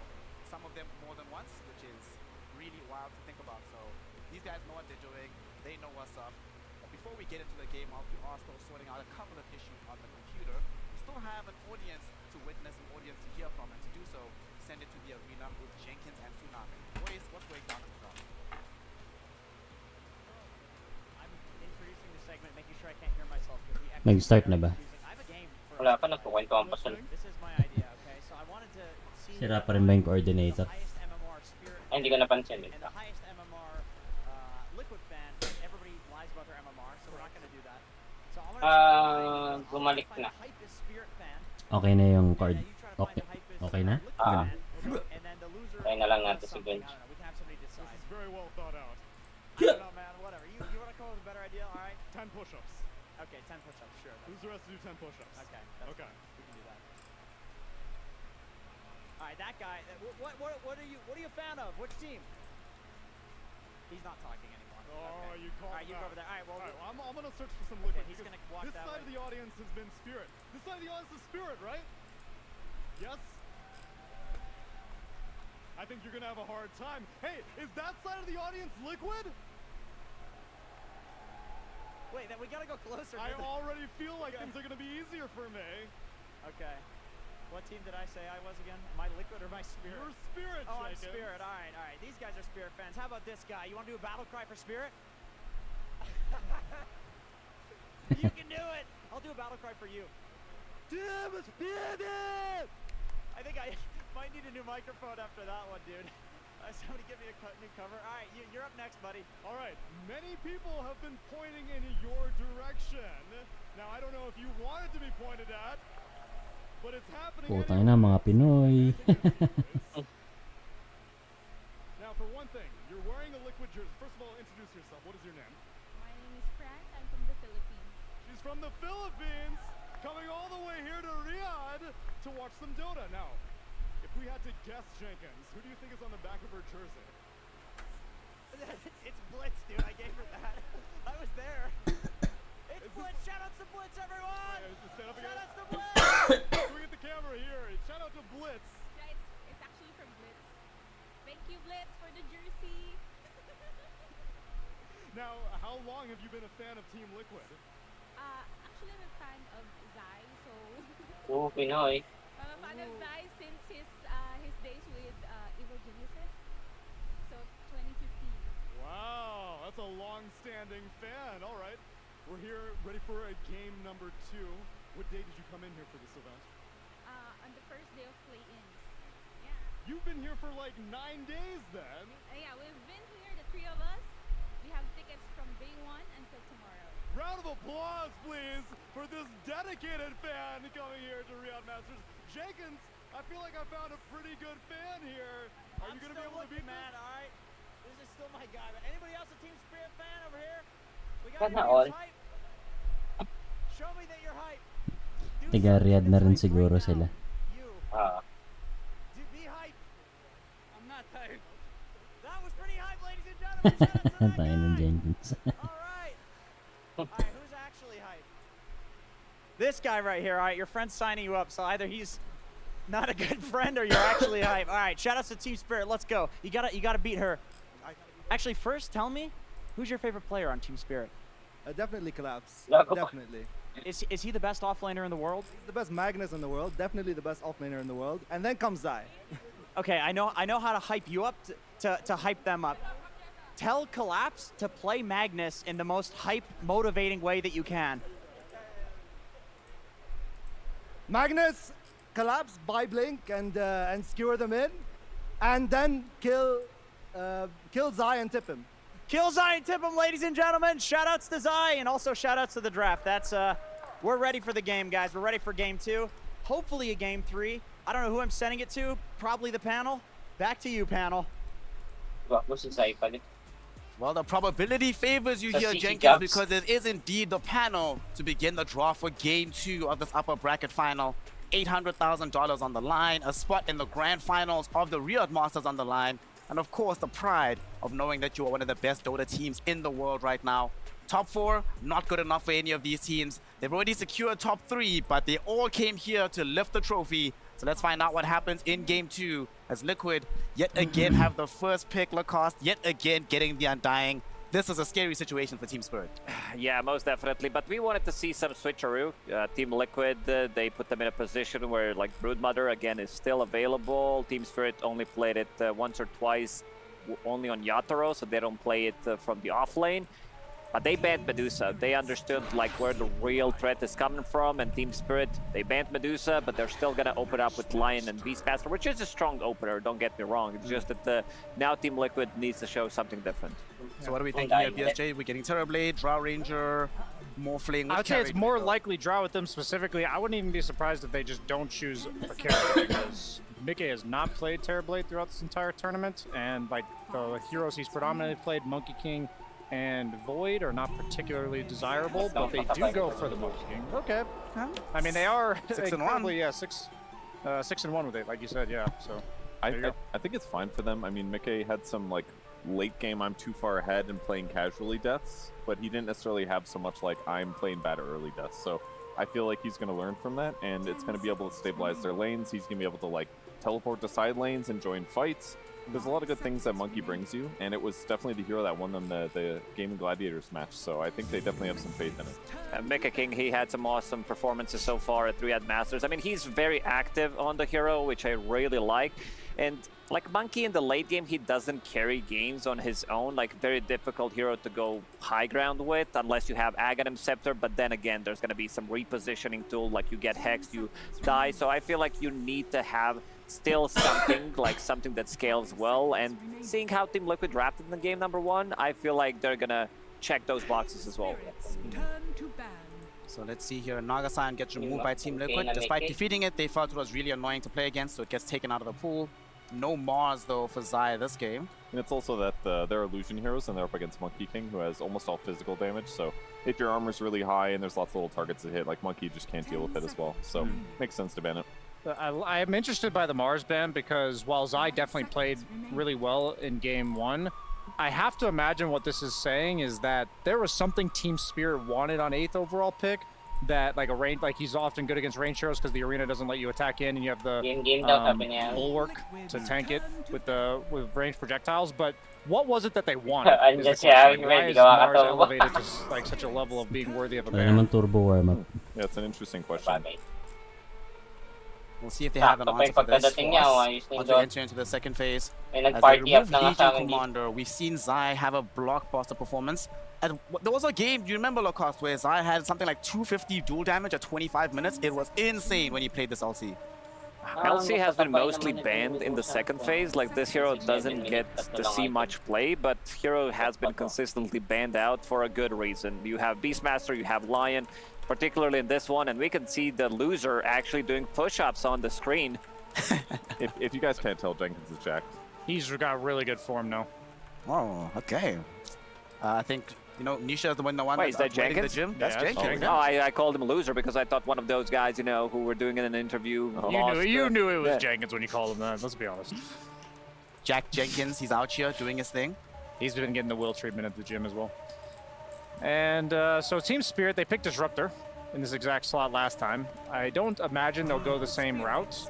I think against Liquid, getting map momentum is really important. You're already facing like anti-momentum on your offlane with this Undying Monkey King, very scary lane. And Disruptor does feast on his teammates having that momentum where the opponent's running away from them.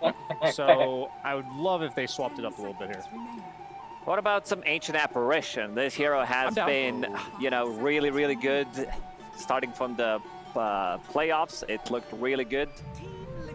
Now, that's a momentum hero.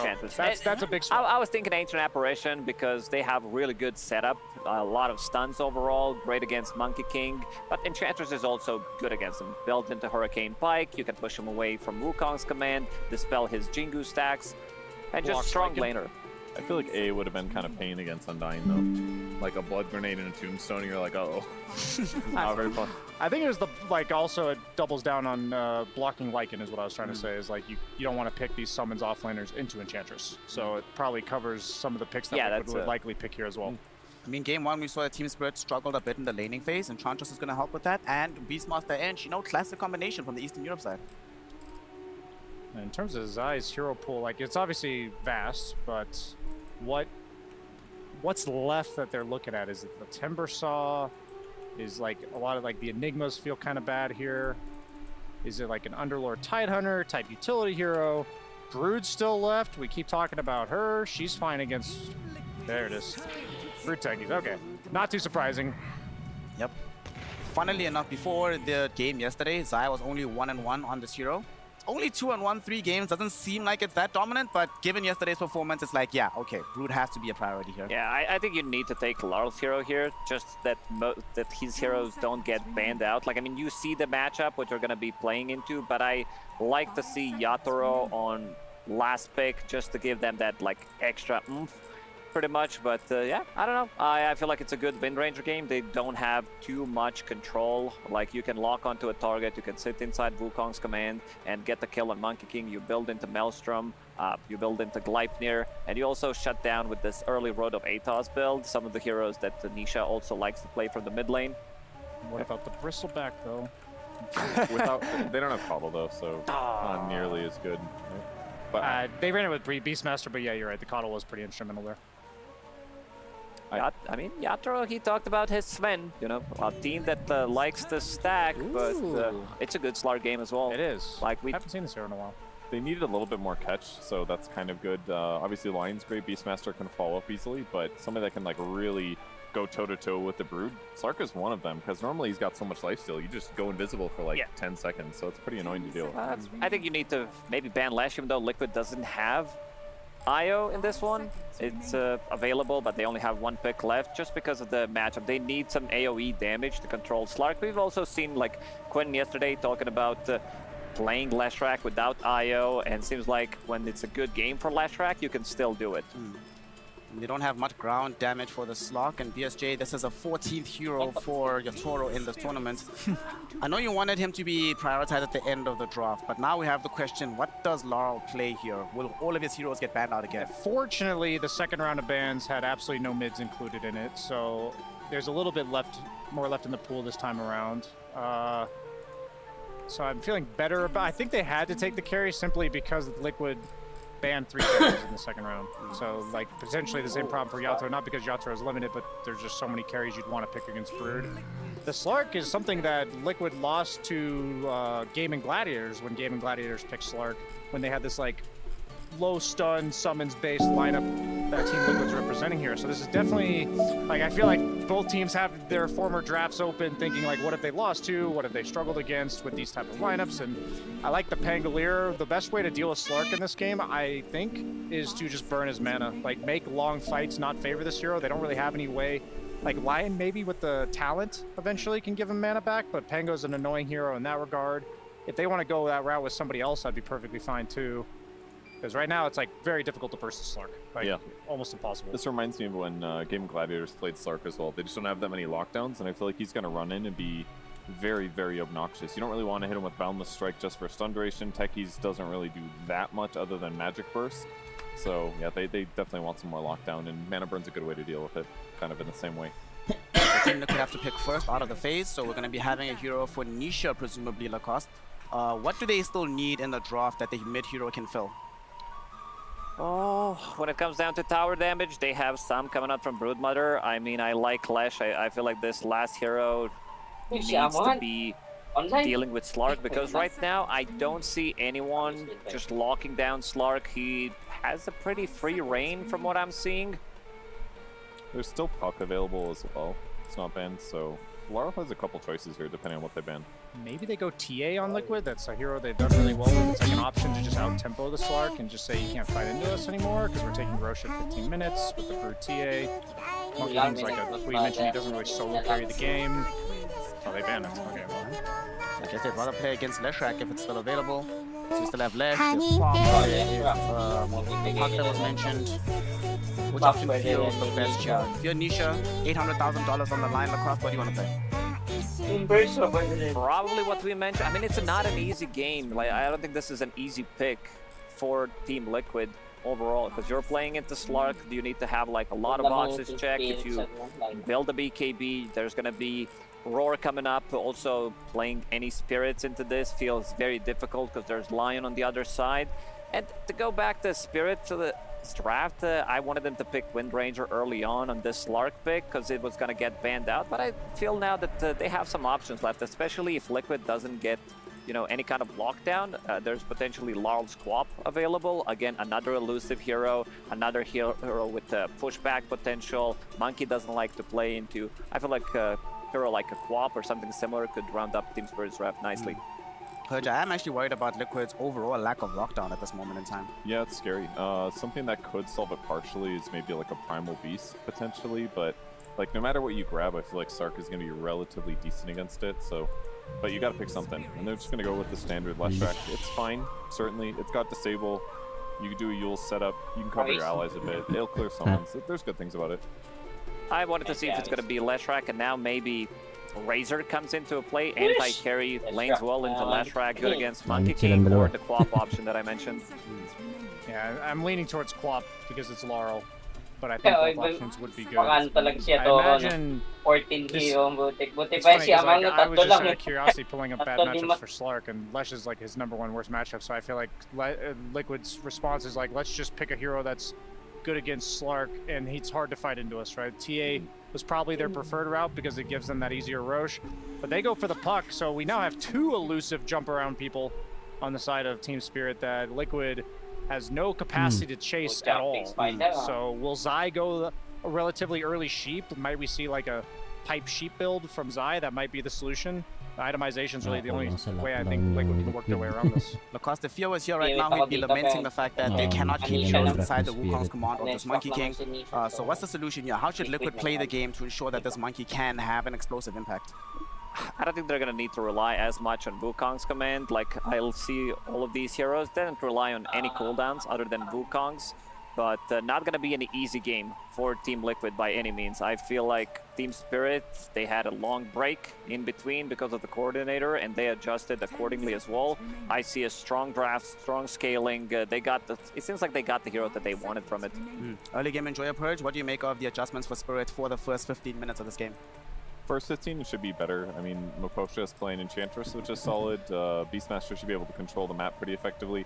They don't necessarily have the best hero to go lane against Broodmother, I guess, after that first like 8-minute period where Brood kind of takes over, but I think their heroes are pretty solid. I'm not completely sold on the puck because it doesn't look like the most amazing puck game, but if he's helping to facilitate ganks, then it should be fine, and it could buy them enough time to make Slark a good hero. ESJ hit mute the late game. It's going to be, I think, a similar pace of the game where Liquid's controlling the map for the first like 25-30 minutes, but I think Spirit has a much better like scaling comeback potential with this lineup than they did previously in game 1.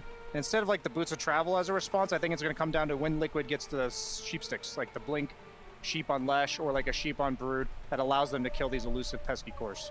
Well, we have a much better draft, I think my panel agrees, in terms of what Team Spirit has to offer. So that means we have a much better likelihood of getting ourselves into a Game 3 situation in the upper bracket final. Before we head into the game though, we need the final word from an expert. So we send it over to Jenkins, who's standing by with Silence, the coach of Team Spirit. Hey Silent. Hey. You guys had a long break after game 1. I'm gonna ask you a basic question. What did you talk about? What went wrong game 1? I think we just lost our draft, where draft was way better. We need to play like perfect to win, not doing any mistakes and stay better lines. So it was a good try, but not enough. Okay. And they picked Lesh in this game without IO. Do you think Lesh is good without IO? He can work, but I think it's not the easiest game against Beastmaster, against Roar for Lesh. And I think like only problem with this game for us is early game. If we're not losing like 20k late game, I think we're okay. And we don't have any catch for puck. We can split all the lines. We can going late game. So what's the fun? Okay, so going late game. We'll see if Team Spirit can do it and bring it to a game 3 with Cap and Avery. Didn't mean to rhyme that. Never tell them you didn't mean to rhyme. It's always intentional, Jenkins. Welcome to game number 2 between Team Liquid and Team Spirit, where we heard our coach and our interviewer talk about the fact that there's going to be a Leshrac in this game. It's going to be Leshrac without an IO, which is a pairing that Liquid have done a lot this tournament, and they have never done Leshrac without the IO at this tournament. So this is going to be a first for them, though we have seen a little bit more. Game the Gladiator successfully used it in the lower bracket match yesterday. Leshrac without IO. Avery, do you think this is fine? That's definitely fine. You can just play this hero as a damage dealer. He can still have presence in the late game if he gets to 5 and 6 slots. He's still a beast. It's just not as fast, and you run out of resources more on the map. So it's, you know, it's like Storm versus IO Storm. In-game go. The Pugna Storm. You maybe just have to manage your resources a bit better, get some farm, get some stacks, go into that mid-game in a more conservative position, and then you're okay. I mean, the Yule's potential could be interesting here if you want an extra lockdown spell. I do think stuns are the name of the game for Liquid. Anywhere you can get them, anywhere you can build them, you're going to be super happy with it, because you were playing versus Puck Slark with basically no lockdown. And that is a big problem in like the 30 to 50 minute mark if they get to this Ags on Yatoro with 3 or 4 items. he kind of just becomes a beast. I go back to that game that we saw Dyrachyo play the Slark versus the Zero Lockdown, where he was just going in, building stacks, leaping back out on repeat. The game just becomes really awkward to play at a certain point. And I think that's what Team Spirit are aiming for here. We heard Silent talk about the laning phase might be the one problem. I would agree based on last game, you just got outlaned really hard. Here, they went back for that Enchantress on Miposhka to try and help solve that problem a bit. I think they should do better here. I mean, you have two pretty good range supports on laning between the Lion and the Enchantress that can rotate, they can contest runes. You should do fine versus the other two supports on Liquid. Overall, I expect Team Spirit to have a pretty reliable early game here.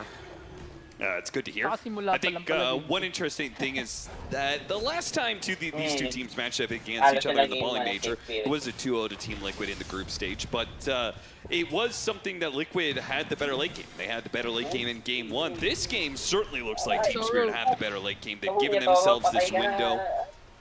Toro, good juking, will keep the healing salve alive for a decent amount of time, but may still die as he's going to be chased down all the way. Boxy claims the first blood, and unfortunately the Enchantress just a bit late to the party, and the lanes continue to be a problem now for Team Spirit, as Mira being aggressively chased down, hop down, Mickey gets Hex, but he should be able to get that swipe with the extra range that Monkey King has. Man, level 2 timings for Liquid, they just poured in the damage, took advantage of the fact Yatoro was 1 and Mira was 1. And Liquid get the better hand again. I don't know if these kills should have been guaranteed. I think they could have been played around, but damn, Liquid is a scary laning team, and they show it yet again. Pulling ahead in both side lanes here with some nice lane shove in the earlier level 2.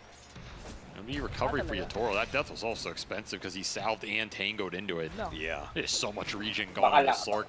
A carry that really wants his regen for the lane, as it's the only thing keeping you getting to that level 6. So it's maybe going to open up a window later on in that off lane for Liquid if they can continue to abuse Yatoro before he gets that ult up on Slark. It's going to limit where Miposhka can roam, which could also hurt this mid matchup, as Laurel is pretty much going even for the most part. Toro going to be gone on once again. Boots for Boxy off the first blood.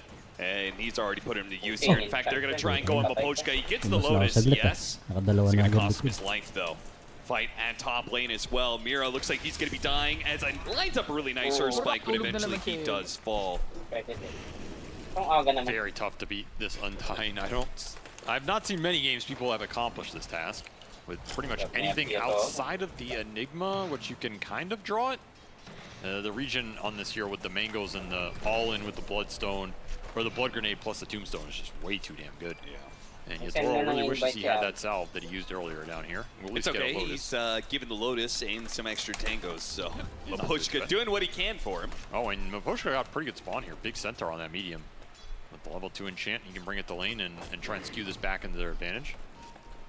It's a pretty strong creep right now. Yeah, the problem being is that Broodmother is pretty proficient in just being able to fight back against these heroes, as now with level 3 you could start getting the insatiable hunger levels, get that lifesteal going.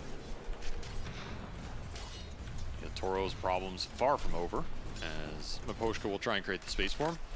And the big question is, can you get a rotation into this mid with the coil timings for Laurel, or is Laurel going to look to go to the side lanes here? Because the puck is really the X factor in this early game for Team Spirit.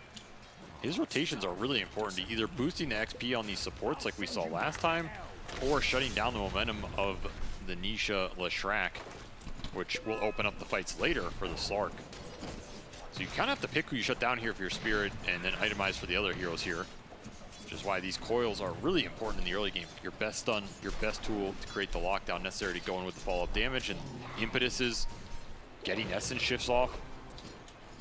And it's going to be triangle stacking for Mira on the other side, as Collapse not having the worst lane here, actually. He's doing pretty well on the Beastmaster, as he's top of the CS board. So that part is going pretty well. Again, you're versus an Undying lane. You're going to take anything and get out of here. Oh, yeah. The puck is kind of an interesting pickup for Team Spirit because, I mean, as you're talking about, there is Silent mentioned as well. There is a lot of ways for the puck to be able to kind of wrap this game. And it's something that Team Spirit were drafting in the group stage a couple times, but haven't done it since.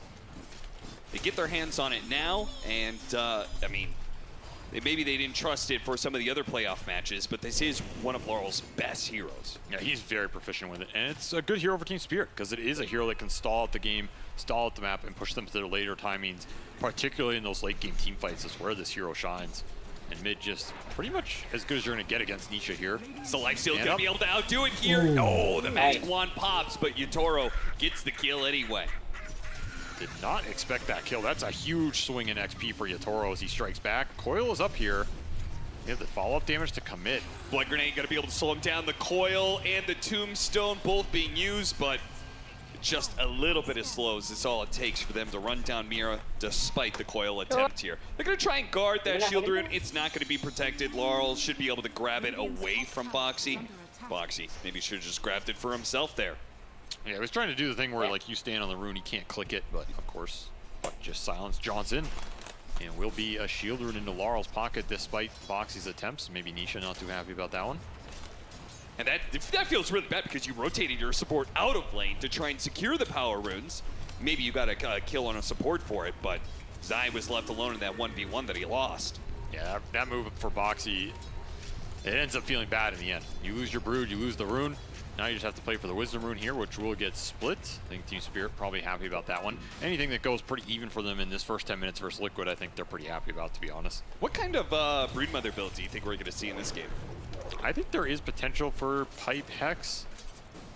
The thing is, the Pipe is not too inviting, right? Like, it's not a great item for Slark and Beast here. The Enchantress has a Purge and Summons anyway. At the same time, going for like a Harpoon right-click build may not feel the best against Slark either. Right. I think Zai's itemization here is pretty tricky. You don't really build Crimson on this hero. That's probably the best-looking utility item in a way. Sure. It's very interesting. He might go some sort of hybrid build, like some Echo Saber into maybe the Harpoon, maybe BKB into the Hex, something like this nature. Just be able to stand in the fight, go on the support, create a threat of your own with the Spiderlings, and then at some point have that lockdown, because I do think at some point you want Hex this game. It looks pretty terrifying playing versus the Slark and the Puck in the mid game if they're on even footing and you don't have that lockdown. Of course, if you just snowball the game, then maybe you don't need the lockdown. Yeah. You don't need stuns if you're just hitting their base. Yeah, but that's also a tricky position to put yourself in against Team Spirit, who are so good at team fights, trying to end the game quickly against them. We saw it from last game. It's definitely a lot more comfortable just to outscale them, but you're not going to be able to do that this game, guaranteed. It's definitely not guaranteed. The last one, I think they were pretty secure in. This game, it's a bit more iffy. Yeah. Very dependent on how much momentum Yatoro can build. Well, Poshka will try and take away some of this hard camp stack. We see a lot of stacks around for Team Liquid. Insania stacked a little bit in the upper Dire the Dire jungle. We see the triangle also being warded up. So Team Spirit doing a good job of trying to limit that farm for both the Broodmother and the Leshrac. That's a decent camp to steal. That's level 5 for the Enchantress. Yatoro, he has been left alone. He does have ulti. I think they're going to rotate on him. Trying to surprise him. Maybe on the next Dark Pack they could kill him. It's just so hard to go. I mean, again, you don't have the stuns, right? So his ult and Dark Pack are guaranteed here. You're not going to burst the Slark. It actually makes this Slark pickup, makes the Monkey King. Because what they just like such a clear, oh, nice knockdown there on the trees. Is this enough for, no. Collapse is like, nah, with that TP, I'm not going for that kill anymore. Got the Undying TP top. They poked Anisha mid. Team Spirit playing pretty aggressive on all 3 lanes. They're even diving bottom here. They got the TP's top. Slow him down. The Spider's trying to help out. Great use of the Hurricane. Zai getting through the trees. That's going to help out. If he gets up to the high ground, he's probably away. Yatoro not going to be able to pursue, but good pressure either way. Even if they don't manage to get the kill, it's going to feel nice. And it's 3 heroes top for Liquid that collapses. It's just dancing around right now and still finding farm with this HOD. Very hard to engage into the Beastmaster with the double boar plus the big creep here. A lot of these heroes want to just straight up fight the summons, and the boars are going to be an issue for a lot of these cores. They're very good versus the Monkey, the Brood, and the Lesh. Like, people underrate this aspect because we've been seeing, you know, Axes build Beastmaster forever now. These things are still strong. The slow. Hey, it's the slow that's most impactful, right? And particularly for the Leshrac here. Stun doesn't quite land. Good awareness there from Laurel. Another power rune he takes away from the Lesh. It's going to feel good. He has max Edict here, so if you give up kills around mid, Nietzsche's just going to start mowing down your towers.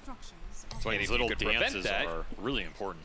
You'll get a tower lead thanks to your Beastmasters. So it is a very much a laning phase that could swing heavily one way or the other based off this tower pressure. And they're smoking up here to try and prevent Collapse creating that pressure. Just sniffs it out. Yeah, Team Spirit getting such good reads of what Liquid are trying to do. I think they read the Monkey King rotation through the gate because that's been Liquid time and time again trying to do that play. And meanwhile, Yatoro, he's just going first item Midas here after the treads. He honestly ended up having a pretty good laning phase, I think, all things considered for this hero. And you let him get to this Midas, start farming up that extra XP. It's going to be in a decent position. Of course, the downside is you likely will be giving up more of your tower here. As, you know, Yatoro's basically going to have to abandon it. You'll get the trade on the other side with the Beastmaster and the Enchantress. If you're Spirit, I think you can't really worry too much about your early interaction with the Brood. You're just going to let her do her thing. Let Nisha push these towers with the Edict. Just make sure you get the trades elsewhere. Sure. Yatoro can handle that Brood Mother later. Yeah, your lineup is designed to deal with these cores in the late game with the Boar, attack speed slow, and the Roar. Creating a situation where it's hard for Liquid to run in. And if you're Liquid, just tanking these heroes up might be the answer here. It's going to be like early Echo and Bloodstone for them. So Nisha just going first item Bloodstone here, even without the IO. Feels like he's going to be tanky enough to run in and just heal off the pulses to outpace the burst damage coming out of Team Spirit. Tower damage increasing here as Collapse takes first position. And that is off a lane where he was left solo a lot of the time. Yeah, I'm watching this. They're being more efficient. Like their carry is getting more farm. Yatoro's farming the jungle a little bit more efficiently because Laurel took some of it away from Midgay. They're getting more pressure on the mid tower than Liquid right now. A lot of little things are going the way of Team Spirit. It's limiting Team Liquid being able to build up a net worth lead. And now that Hannah Midas is going to start kicking into gear. Yeah, they're even doing triangle stacks during the same time. This is pretty much what you want. The fastest track for your Beastmasters, you get that Helm of the Overlord at the best timing, and that is a very powerful item in this game. It's going to determine a lot how much Team Spirit can get done with Collapse's net worth here. It's not an item that's easy for Liquid to deal with outside of a good Tombstone fight. They're going to try and burst and Boxy lands a blast off. Can they get the follow-up here? Laurel, can I have our tower done? Yeah, they just too much. He committed there. He jumped to his orb, used the Waning Rift, so much of his mobility out the window. Liquid are able to get a big response. Now trying to slow down Miposhka. Look at this. Zai actually came all the way over from that bottom lane, and they're going to try and take this mid tower. Just a small little slip up from Team Spirit is all it takes for the Broodmother and Leshrac to punish you. I mean, there's not many stunts on Liquid, but if you overextend into them like that, suddenly Boundless Strike is enough to set up for a Split Earth level 1, and you're just gone. Burst damage is significant. Didn't even have to drop Tombstone for that. And of course, you mess up a fight around mid. That backstab from the Brood, too delicious to refuse. As the Helm of the Overlord still being worked towards for Collapse. He is absolutely rushing it here. No boots, no full wand. Just straight into the big item. Trying to outpace Zai on this Broodmother, who is going that kind of hybrid build, right? Treads I guess just BKB. Not even a hybrid, just straight BKB here. He will get in the fight, give the spell immunity, go on the supports, and he can go into anything after this. I mean, it's not going to be great for man fighting the Slark. At the same time, I guess BKB gets you out of the pounces and stuff. Yeah, but then there's still the roar of the Beastmaster, but maybe it's better if you tank that roar than your Leshrac or Monkey King. Probably, yes. I agree with that. I mean, of course, this BKB will put him in a decent position late game where he can Rapture Throne. True. Which is what Zai's basically playing for. I'm sure he already has his entire team muted at this point. It's like, all right, another 1v5. Nisha's like, I need a bottle refill. Muted. This game's already going terrible. How many times have I told you, Nisha? Do not pull my support out of lane. Nice steal there. We did see Mira take away the Wisdom Rune from Team Liquid, so may have the net worth lead for Team Liquid, thanks to tower lead, but experience should be going to the favor of Spirit.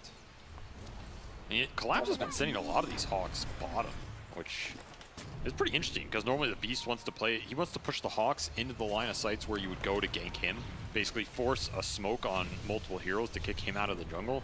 Instead, he's kind of using them to protect Yatoro and give the Slark more space bottom during the daytime when his vision isn't as good. Now it's nighttime, maybe you send those Hawks elsewhere.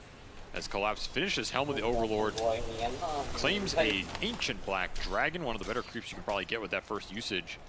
It's going to help pick up his farm rate as everybody in this game is just finding what they want. Towers have been traded, net worth has been exchanged. is a perfectly balanced game, as all things should be. Toro forced to use the Shadow Dance. So Zai successfully kicking him out of this lane. Small little economic wins. That's what we're talking about right now. That is all this game is. Push the needle a millimeter. Yep. Might decide a lot of things down the road. The more Yatoro can stay down here, the better it is for Team Spirit, because nobody else wants to be here. You could commit a smoke on the Beast to find the Brood. It's just so damn hard. And it's not really something Collapse wants to do. He wants to use his momentum to gain advantage right now, invade Liquid side of the map, find the Leshrac in the river. Try to get a haste rune, but once again, Team Spirit have better control over the power routes. Now, there is a zombie apocalypse going on here. The Broodmother shows up as well. Oh, bound the strike into the stun for the blast off. Didn't get Laurel, the he does have an orb, but he does not have enough time on that phase shift. I mean, there's only a couple ways to catch the puck, and so far they've done it twice. Big win for Liquid here is they will stop him shoving the waves and controlling the map. And impressive that Liquid's able to do that. Laurel is usually, like, mobility heroes are his MO. Yes. Storm Spirit, Ember Spirit, Puck. Like, those are some of his best heroes. And it's another river clash where the Brood gets to backstab. Those are the tough ones right now for Spirit. Once you use that roar, you kind of have to see how it goes, especially with the Tombstone staying up. Zaya's going second item Hex. And I don't think there was really another option.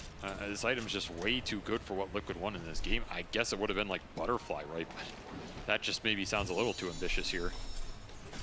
It's going to be a big timing for Liquid. You let him get to that Hex, and suddenly you have a huge amount of control for this Arc and the Puck in the fight. It's harder to contest these objectives that Liquid can ramp up at any time. I mean, this is a Leshrac, Brood, Monkey, Undying lineup. The control around those Roshan fights is insane when you drop that Tombstone Wukong. So once they have the damage, I would not be surprised if they just man up at the pit, especially with Deso being built for Mickey. He's oscillated between some Monkey King builds this game, and like the Deso, the Maelstrom, the Echo. It's kind of been all over the place. Well, what if you just take Roshan before they do? That is definitely an option with this Helm of the Overlord. Didn't happen exactly when it came out, but it will happen a few minutes later. And with the Enchantress helping you out and the Hawk to be able to give you the vision of any rotations coming in, this is going to be free for Team Spirit, I believe. I think normally you kind of want it on the Slark here. Toro does not seem to have any interest in it, as he's still trying to control this bottom lane and where the Brood can push into. Eventually you will get kicked out though. Not much you can do in this matchup in time. So I guess you put the Aegis on Laurel and prevent any further deaths as he goes in aggressively. Smoke up is going to be a bit too late. They'll land the Boundless Strike into Blast Off. That'll kill the Lion, but Aegis has already been picked up by Laurel. Now Team Spirit just look to escape with as many heroes as they can. TP away from everybody else except for Laurel, who is going to be slowed down here. He's got a Waiting Rift, jumps over the side. He grabbed the Aegis, so he might die twice here. Let's see if they can get the setup here. Do they have the stun land on time? Laurel gets off the orb, gonna jump over, but the Boundless Strike will thaw him as soon as he jumps to that orb. He's dead. This puck has not felt difficult to catch for Liquid so far. No. They get him twice there. That is about the fastest Aegis gone I've seen the entire tournament. Did pretty much nothing. In fact, they might have lost gold because I think it took them long enough to kill the Roche that it was probably a net worth positive for Liquid that they did it there. And they'll just collect everything afterwards, push the lanes in, and Deso charges for Mickey. He got 4, by the way.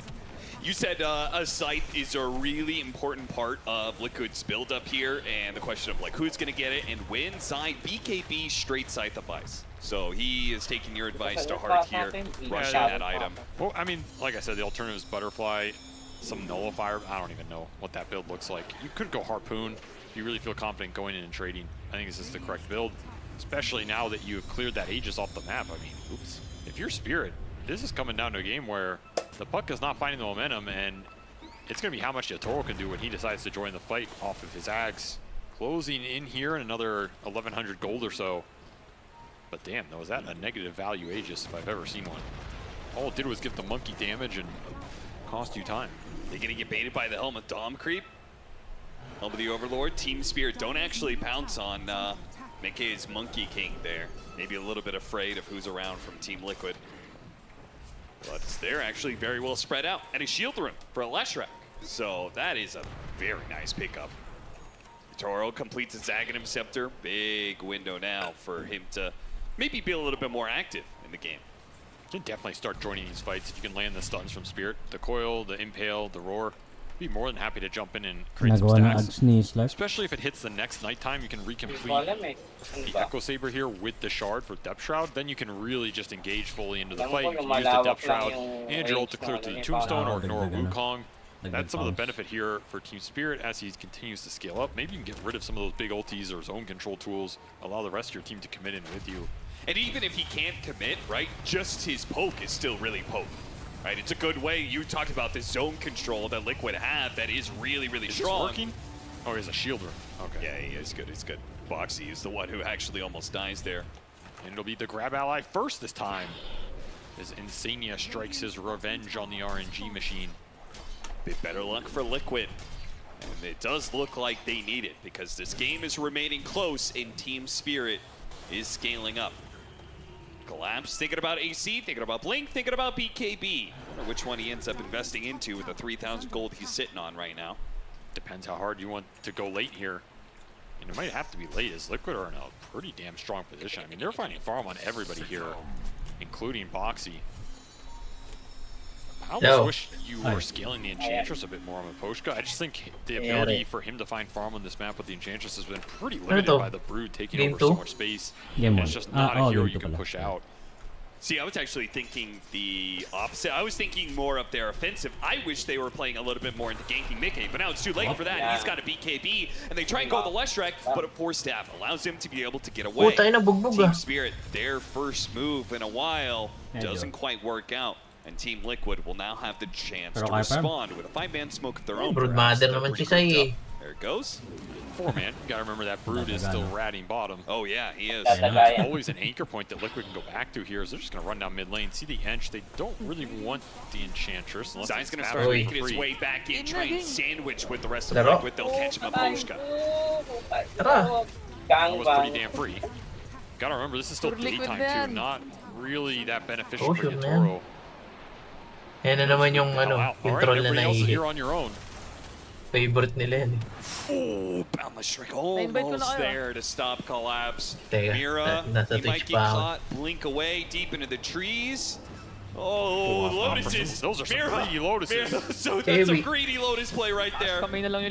He had a TP too, so he could have just hidden away somewhere. But can he juke this out long enough for another blink and another opportunity to disappear into the trees away from Mickey? This time the Boundless Strike will land, and they finally catch that pesky support. That almost looked really cool. It did. Imagine he'd gotten away. Style points for sure. The morale. The victory for your team. The momentum swing. I wouldn't go that far, but... Look at that face. That's the face of a man who does not fear death. See you later. Nice leap down, Mickey. Juke 'em all, nerds. It is another Desolator charge again. Mickey, he wasn't really stopped at all. He has gone through this game completely clean, 6-0-3. He got some Desolator charge. He again went for the Echo Saber Desolator, only just now getting the BKB. So Team Spirit's window to kick Mickey out of this game a little bit has now gone away. And now they have to make these moves into BKBs all the time. That Hex is done.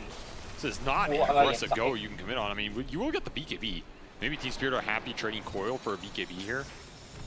Yeah, probably. I mean, I have to, again, I think Team Spirit's play is off of a lot of poke, right? Just trying to get BKBs, Wukong commands, tombstones out of them. It does always put like the onus of execution on you though, right? Yeah. Which is a situation I think Spirit consistently put themselves in. It's like last game, right? They had to drag them around, get some numbers advantage fight. We even heard Silence say they probably feel like they weren't even favored in that draft. Yeah. It takes a wear on you, like constantly being in this position where you feel like you have to out-execute enemies, whereas Liquid are like, yeah, we're gonna group and go smash Roshan head. Very simple, very straightforward. If I was a coach, I'd always say it was after all. Don't worry, you're much better players. This is draft. Well, it doesn't keep the morale up for the coach. Yeah, well, that's his own problem. Should have drafted better. Walang net. Fair enough. Maybe they did draft better for this game. See whether or not this Scythe of Ice can pay out. All these slippery heroes. Scythe of Ice is the scariest item for Liquid. will be matched by Parang Collapse. barena yung TT ni Berto. Physical. Extra attacks by armor. Walang always pahinga nice po. here, and another smoke from Liquid will fizzle. They can't get the connection on this Beastmaster. I mean, it's been a quiet game from Collapse at 1-0-0, but he also hasn't died, so he hasn't fed away his space on the map or his momentum with all that priority he was given. 5 seconds remain. Very even here, as Spirit continued to basically just stalwart this map. Again, dude, if they have the better scale, then it's okay. It's just, do they believe that? They find Nisha with a pounce on the TP. Everybody's There's so many here. Liquid heroes around. This is going to be a little bit scary. They get him inside the tombstone. Utoro's going to use his Shadow Dance to try and clear through that tombstone, but Nisha now pops out with a Bloodstone. He's going to get some big heals. In fact, they blast off, landed on the Utoro. He's working with the Depth Shrouds, but eventually he's going to run out. The coil, they're just going to have to get away from this in the time that they can. It's just not long enough. They go back in for the kill on Nisha, and Nisha will take out.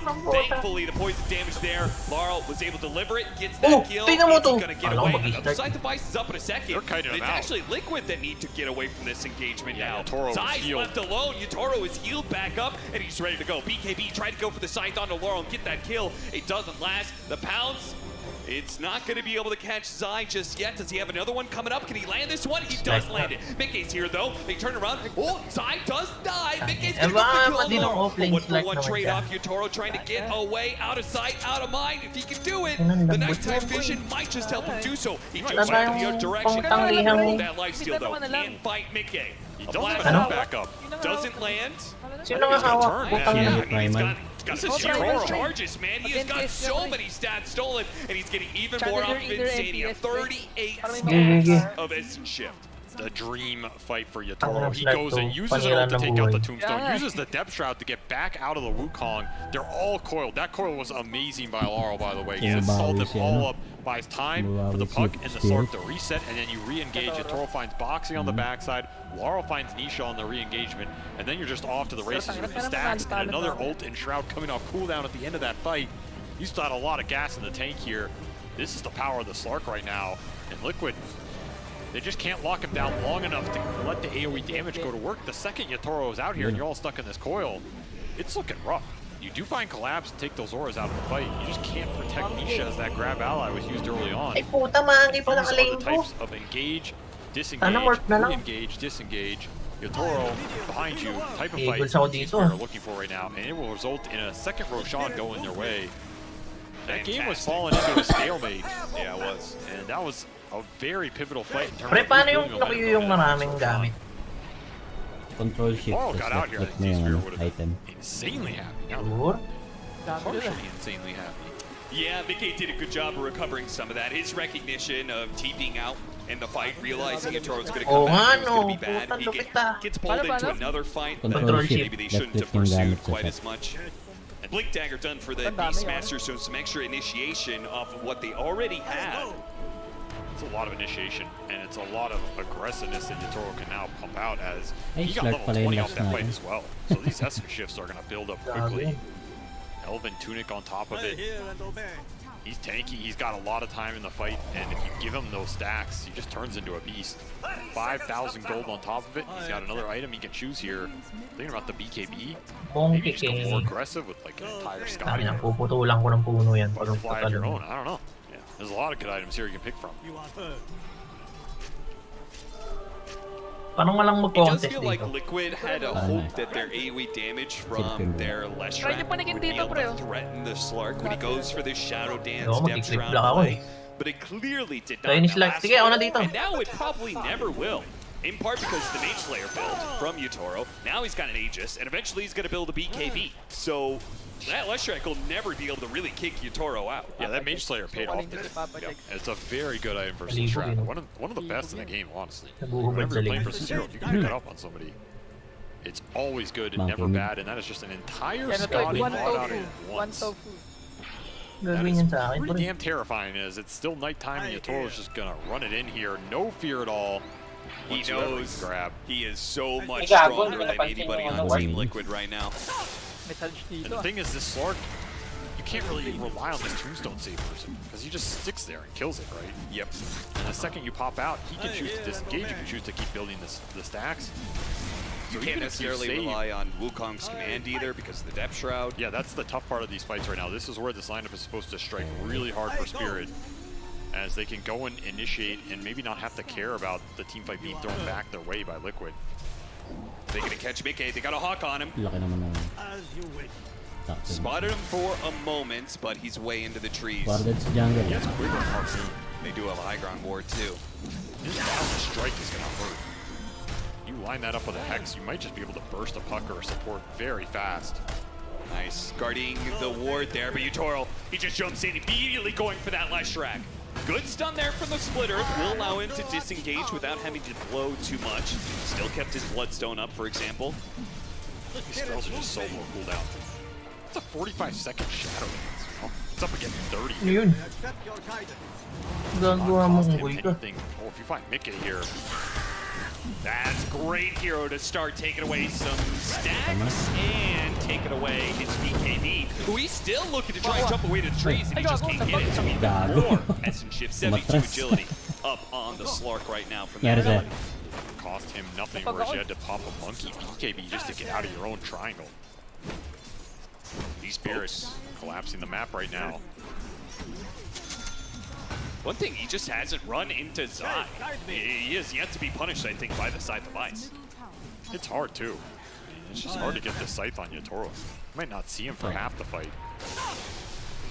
Just gonna lead with the coil. No BKB on the Trying to monkey. get out the Wukong's command with no BKB. He's gonna be blown up by the magic damage. Great jump from Team Spirit. Insignia tries to hide inside of his own tombstone, but once again, the Slark can just stick to it. Hey, look at the shots coming in. This Impetus is brought Zyle to his knees. He had to just run away to the fountain. Now that gives Team Spirit, all of a sudden, it's 32 minutes in. They're going high ground with this Aegis. It's not a huge lead, but they have hit all the items they need to take these fights right now.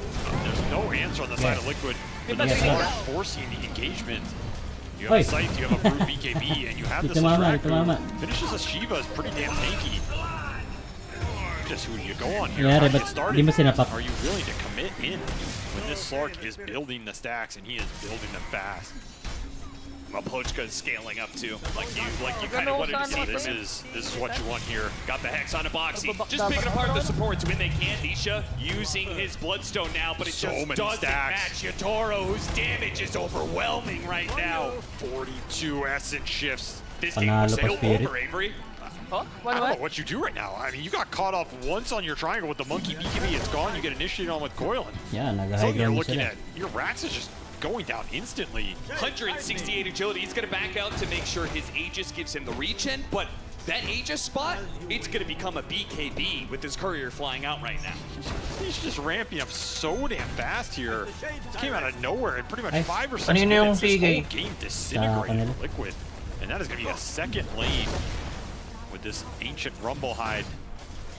Kunin ko lang yan. Boost up the accuracy, Bounty not natin. that he needs it, as there's no evasion to even Wala- have to wala climb. na. Trying to juke these pounces. Found the strike, does a decent amount of damage to the back line. The line took a good amount of damage, but not like Liquid can push forward when Yatoro is standing in their way. I mean, you better hide in your throne. Di word lang. It's about the only place you're not giving this Slark stacks. Well, is it time to 11k net worth ano? look for the Zai Brood Rat? It might be that 11k time net already, worth but they still lamang tier ng ano, 2s up. I mean, Spirit. yeah, that's the So- thing. He can't get out on the map. Nah, That's the balikan benefit of this Beastmaster Slark. They just hunt you. They cross the map very fast. You have infinite vision here. This isn't a game you can really rat out.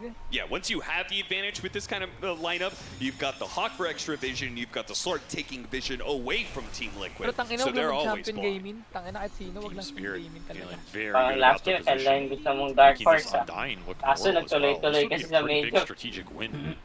If they can say, hey, you can have the Undying, you can Nalo have pa sila Grab sa Ally, TI, we no? don't care. First time. And all of a sudden, that hero that has been first picked twice goes down in priority. I think it also made the Monkey King look a lot more like. I mean, like, Slark has been a great answer to both, like, two very key heroes for Liquid. I think they're pretty, like, they've been pretty happy with the Monkey King performance for Mickey so far through this tournament. Obviously, Undying is one of the best heroes you can get your hands on. Slark answers them both in this game. I think it was similar with the Naga. Like, that Naga pick was pretty good too for Yatoro.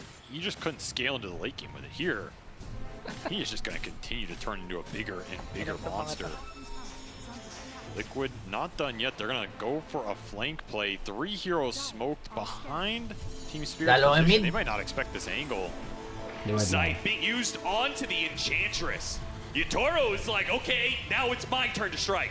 Used already. Depth Shroud BKB starts going onto the Monkey King. They deliver the Finger of Death. They get him inside the Tombstone, though. So the Wukong's command and the Tombstone will force Yatoro away. He uses Pounce and Shadow Dance to get out. But ultimately, Team Liquid, this was a big move by them, and they only got 2 supports out of it. I mean, 2 supports ain't bad. Marunong tong select, pre. Buy you some time. A lot of gold on your course here. Gago, level 4 na agad yung also a BKB out of Yatoro on top of that old shard. He has nothing up right now if you can find it. They got the side. On to Collapse. Laurel trying to intercept with the Weighing the Ribs. Primal Roar does go out, but Yatoro doesn't have the advantage this time around. He can't stick around without a Shadow Dancing with. Oh no! He got baited into going back into it. Okay. Oh, Team Spirit, all you have to do is play around this Slark. Yeah, his cooldowns. And Liquid are forcing the issue. Anong meron ka? Into a fight you have no business being in right now. And if they find Laurel, kaya lang. That was actually closer than he knew. You get a balance there. Bantayan ko to para sa'yo. I think Zai would be able to get there with the side device maybe after that. So, salubungin mo na ako. Incredibly dangerous. Yatoro, probably one of the best carry players in the world. The best carry in the world does make an uncharacteristic mistake, not respecting his own timings there, the Shadow Dance and BKB. I mean, 30 seconds and you have so much backup. Instead, you're in a position where a single stun takes you off the map and gets a lot of gold. That was a 7x streak. That's a 2,000 gold kill. As Liquid just shift a lot of momentum in this game and find another set of items for all their cores here. As Mickey went back to clean up the waves while this push is happening. You can probably defend this if you're Spirit. It's just costing you a lot. Zai taking a lot of damage here. Once again, Glimmer Capes and Tombstones will help Liquid when they need it most. Honestly, that last fight, I feel like that was a breath of life for Team Liquid, who I felt like that was one of their last YOLO boots. I mean, if you lose another fight, you're probably getting megas. So that was a necessary win. Very good smoke angle from them. They also split it on the angles of initiation. I think it caught Team Spirit off guard. They get both supports and everything out of the Slark, which sets up the later kill on Yatoro. Pretty much the dream. So the thing you have to think about is the attack speed on Miposhka. As we saw there, this Enchantress hits very hard with the Hurricane Bike and very fast with all the beast attack speed aura behind it. It is true. He's giving 80 attack speed to anybody who's nearby. That is damn good for clearing through this Tombstone, and very good when the BKBs run out on the side of Liquid. You gotta strike while you have the spell immunity on the Brood and the Monkey. That's gonna feel the best here when the burst from the physical goes through onto that Hex. Get a good core target. Supports like you did last time. Playing for Roshan. Ay, cooldown. Zai is ratting it. Cooldown. Debate mo lang. Dalawa dito, dalawa. Kaya mo? Kaya mo, Yuk? There's a really big pickup. AK is going to find a double damage. Tipin yung mga kilit. Naka-DD pala to. Zai's just taking your nabuhay ka doon? Yeah, there may be something to work with here. Ano lang. He's punishing this Aegis mana, but you're going to clip out of that too. Nakakatipi lang niya nun eh, Not a bad trade. Plus, if you TP back on Spirit, look at what is happening top. You have a double damage Monkey coming in to find the fight on the Stragglers. Collapse TPing out. Oh god, Mirror's just going to lose all his health in one big bout. The strike hit. They look for more, but everybody else from Team Spirit has gotten away, so not the worst. That could have been extremely bad if you got some big core Stragglers there. Spirit lucky to get out with only the Lion loss, and now they're gonna have to start thinking about the pressure this Brood's creating. React appropriately. The shoe is on the other foot quite literally from last game, where they were making Liquid decide. It's gonna be a situation where you make Team Spirit decide where and when they want to commit. However, Yatoro is back on top as he claims Aegis plus a Refresher Shard, and he has that Spell Prism to lower the cooldowns even further. This is... Courier? What's that? Is he scouting with his Courier? What is he doing there? I mean, it worked. He just spotted some heroes there that went through the gate from Team Liquid. Yeah, he saw. Next level plays. Wala si CK eh. Cool. He's level 20, so he's got the shield as well, so he can kind of do that freely without giving anything up. Bloodthorn is going to be the choice now for Slark, as that is much needed. We have a Butterfly on Mickey. Okay, kunin mo yung XP especially when you get to level 25 here. You gotta remember, all that attack speed is going into the Slark too. So if Team Spirit can keep all their cores up in the fight, these three together are incredibly strong. MKB That's an answer to a butterfly here. Yeah, I'm telling you, the Sark might die, but this Enchantress has a decent chance of carrying the fight if Liquid don't take him out first. Labot That's where you were saying, do you really want to go on the Enchantress? TP dito, pre. Yeah, you kind of do at this point. You do now. Punta na ako Gonna be dyan. hit by Pounce here. Probably forced into a BKB. Lincoln's gets broken. Di ka Mira may mag-miss not have sabay. expected that one. Looks like they maybe still want to play for this one. Trying to blow him up with the Bloodthorn, but it got off the BKB. Now Nisha charges forward. He gets on top of Maposhka. Yeah, they're identifying Maposhka as a problem, and they'll kill him first. Now they Wala jump forward. Magnus, Nisha chasing after more. There was a Depth Shroud. Collapse protected by his carry. They start backing away, trying to get all the way back, but of course, Mickey can pursue. They choose not to. Man, I fight your Nice Aegis one, nice Refresher Shard on this Sark, and you can't fight Nandiyan pa yung monkey, boy yun. Liquid. Ako yung ano, Need to strike back in this game Di and pa. find so Kunin nyo na. much gold for their cores right now. Balik ako to engage, pre. Tara, Jegs. The fact that Zai held his BKB there Kaya na to. also is everything, right? Like, he's just baiting out with the Lincolns, he's drawing them in, he tanks the Hex, he separates the cores in the fight on Team Spirit, and suddenly you have a situation where Collapse roars a Monkey King in the back while the Sark is going on the Brood. It gets very split May up. 6 na ako. It just buys so much time for Liquid to get in there and find the big kill on the Enchantress, and suddenly a lot of your damage is gone. Ang You have to nakasim focus itong on monkey, your targets here kinukulit if you're ako. Spirit, and if you're Liquid, you continue baiting out these jumps, you're going to be in a decent place in the long fight. A 12,000 Sige, net pre, worth lead dinijok ko lang for to. Team Spirit, and a 2-lane barracks lead has now been whittled down to nothing in net worth, and Zai was able to take not the melee barracks, but a ranged barracks at bottom, which Sino? helps just a little Lahat, bit lahat. dealing with that pressure coming in from these various lanes. Pati But you Magnus wala. forget something. Baka bumulaga sa ano, taas. Team Spirit don't win games when they Take have mo a na mid, oh. lead. They win it when they don't. So they're giving all this gold back to Liquid so that they can get the closer in. Ito na. They're trying to make their run to a second TI victory in a little bit of style. XP muna mid isa. They were too far ahead. A fatal mistake here as they'll have to draw it back. Layo. Finally Layo. try and close this game out. And they're still looking for that level 25 on Yotoro, a very big talent in this Push na game. lang. As suddenly those pokes just last Automatic ka patay siya. Asking for the solo XP. Nice one, Yo, Jay. Collapse, Nice one, chill. You know, he's going for the Wisdom Rune that just spawned. He's just gonna grab it. All right, Yep. 25 off that. Nagkatabi kayo. That makes these pokes all the No, more no, dangerous. may They CM na show dyan. aggressively, they take this tier 2, but look what Mira's doing. He's setting up on the other side of the map, and his team is quickly going to TP to the other side. They were trying to get Liquid to think, oh, they're going high ground, push Lalim nun. bottom, Huwag and ganun. maybe some At least nakuha yung straggler ano, gets caught tier on the 1. other side of the map, but not the case here. Liquid, very disciplined. I mean, the thing is, the end result is this Aegis didn't even get you a single team fight. It's expiring right now. You still have a Shard. You have a Cheese on Collapse. Mid, Those mid, are all tatlo. useful. Parotate Scheme top. is getting stalled, and I did not expect to see Mickey at the top of this net worth chart. Man, he has had a tremendous game on this Monkey King. Not something we're talking about a lot, but he is 9-1-8. Highest net worth core in the game, and he's a problem in the fight if he gets to sit next Ako, nagkatabi pa kayo. Missile, he has a butterfly. Hindi naman kami kaya yun. The sap your supports down. And I think that's an aim for game. Get on the backline here, find the Lion, find the Enchantress. Okay. You don't want to just run headlong No, into no. the Sark, where he can break the front line for the rest of his team and feel good about building up the stacks. Once again, they're baiting outside. Push, push, push. Nice turn, nice Team turn. Spirit's going to take that bait twice. I mean, it might not be a bait. Tore, tore. anymore. No words It ako, might no just be a words. situation where if you're Liquid, you can jump. You have Blink on the Sige, board, mag-ano Blink lang on ako, the didiwag Shrap. lang dito. Plus the Monkey King May with Shard. SS ako pag may All nag-TP. 3 of these cores can instantly close the gap onto your backline. Ayun o, kay Jegs. Yeah, I Yun. would agree with that, Magnus but I lang. think it's a lot easier to get off a good Wukong's command if you're being gone. It absolutely is. I mean, Liquid would prefer a situation Uy, where sumunod. Pussy! jump and survives. Those trees Ate na to. collapse. You have options. Certainly looking for an opportunity to get a jump. A blink around the roar or blink axes. Asyan eh. Okay, shows himself for a second there. We're about to hit Kunin ko lang yung... 30 seconds. Charles Not gonna jump wait. in. Bloodthorn gonna be put to use. Immediately a response. They got It's gonna be Tombstone. Tombstone. That's a pretty good spell to get out 7 here. You seconds. only committed Sark Gold, his lowest cooldown here. 30 seconds, and it's going to hit the nighttime, so you kind of want to wait anyway here. You're just going to get caught on the backside. Oh, Force Out gets Maposhka away from that big bound the strike hit, and now they got Nabaliktad another pa yan ng back. Liquid. So panic for Liquid. They're going to back up to their high ground. Ulit. Quick Ay, bots back. Game to pa rin yan? Oh, game 2 pa rin. What they don't know is they're being spotted still by this high ground hot. Okay, Wala never nag-def mind. dito. I'll hit that nighttime. Remember, this top wave is pushing in. You get stuck in these stalemate situations. You still have a 2 racks lane advantage for the Spirit, as well as a bunch of summons you can throw down the Abuse the vision you have between the Beastmaster and the Slark.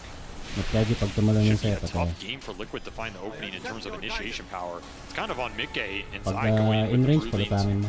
Arcane bot. Just this tree dance and seeing somebody.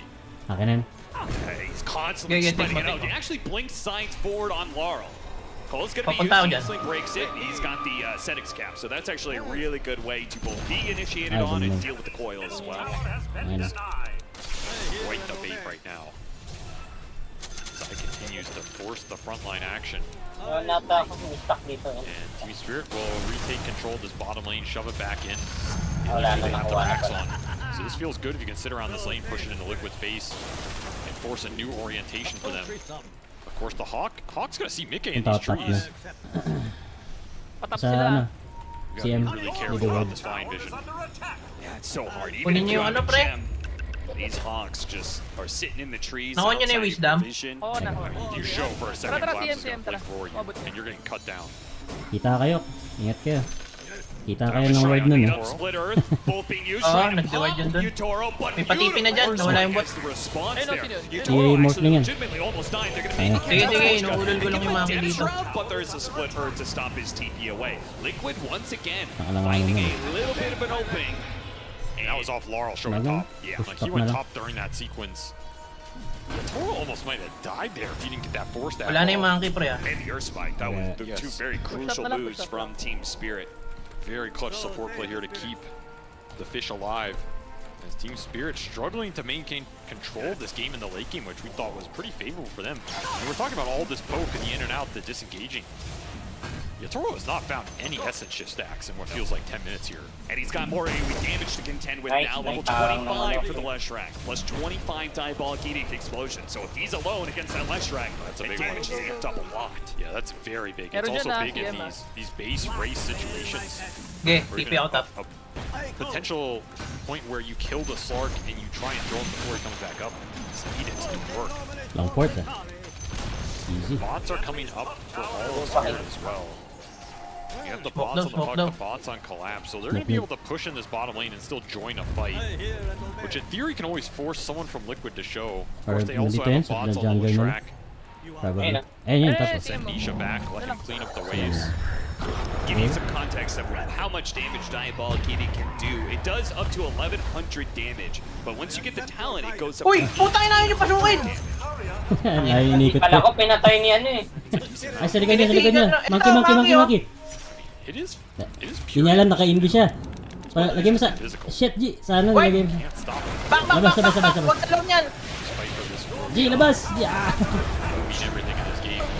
Ay, Diyos ko. He's going to claim the high ground here during nighttime. This is going to be very hard for Liquid to maintain vision. Nullifier. Liquid saw it on the curve. Tana. Huwag sa Jingo! Position with no buyback from this Roche fight. Balik. A very risky bet. If it pays off, it pays off. Sana G, pinaland mo dun sa ano, sentry. Sa labas. Might wish you had a second life here. Scary part is he got caught once before on the site. Lotus ba yun? Oh, They don't Lotus. have a save mechanism. Sayang. Or just bots bottom. I mean, that's like 20 seconds. Liquid know this puck cannot be here. They're gonna jump. Yeah, Mickey is pushing forward almost immediately. He's gonna hop down. Immediately just goes for the Enchantress. 80 kill is worth it at this point when Laurel can't be here. That was a very ballsy go bottom by Laurel, especially if he feels like he can't pressure somebody else back here. I mean, maybe he's just gonna start hitting his tower. It is a Mega's lane. Really let him whittle it down. I guess that is enough to force the TP back from the Brood. Liquid cannot man up for this Roche against the puck split push. Up na yung ano. And Yutoro immediately back into it is going to find a pick off thanks to Laurel's pressure and the forced nature of that. He gets insane. Yeah, it ends up working out for Laurel in the end. That was incredibly risky though, just abandoning the team and showing bottom like that. When you know Liquid can be smoking into you. Sa akin na. The pressure is just enough. Oh, dami nila. Yutoro finds Nisha Punta ba dito? Nullifier, it's going to get a lot of stacks here, not actually killing flat out Nisha. Gets off his BKB, but his Bloodstone is worn out now. But that's good enough for Yutoro. Now up to 140 agility. Getting a little pickoffs like this. Maano yan? Okay naman yan. Blow up the lion. Boy, they got him. On the way. That jump from the cores is so fast and so much burst damage. You do not have much time to react. The downside for Liquid is this Roche went down to the Radiant side of the map. That Team Spirit we're setting up on, and they're waiting for you to come through the gate. They're begging for it right now. Oh god, this game, they're gonna take it. They're going through this gate. Ito, they set the spiders. Okay. May diffusion pala to. It's gonna be first. Now the Monkey King goes through with the Broodmother. Sige, lumiligid lang sila dyan. Man over the side. They're just gonna try and stand and fight underneath this one. Not the Yutoro. Shadow Dance to work with. Laurel and Miposhka keeping their distance high. He's just a little bit too far forward, and Yutoro takes advantage of that. He has racked up the agility. He's laying into Mickey. Mickey hops away with the boundless strike, but it won't get him far enough away. Stacks, is just striking down everyone, man. 296 Agi. It's absolutely out of control as this ballsy gate play.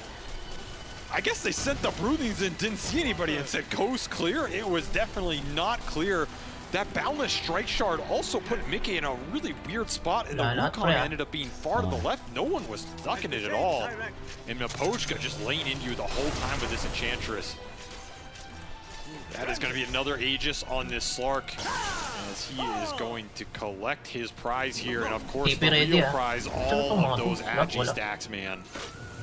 You're just going to push the base, and you're going to have 300 extra agility to do it in. This is the dream scenario for Spirit, one by one, straight into Yatoro's claws. He just gobbles them all up. I can't believe they went through this, man. Did they actually do you feel like Roshan was that important? It's definitely that important. I think the Brooding's going out. They didn't see enough. I don't know, something weird happened with the vision on that go. I mean, Boxy followed pretty damn quickly after those spiders. Yutoro's back into it. Again, stealing the stats. The Tombstone is only a temporary save. Nisha's gonna pop back out, but he is weaker for it. A lot of stats being grabbed by Yutoro with that little move, and he can keep doing it too with this Aegis. That's why Liquid, I think they're kind of looking at it like, we can't afford to just let them keep jumping all the time. Definitely not. That was also an Ags that Yutoro got to eat, so he got to free up another slot here.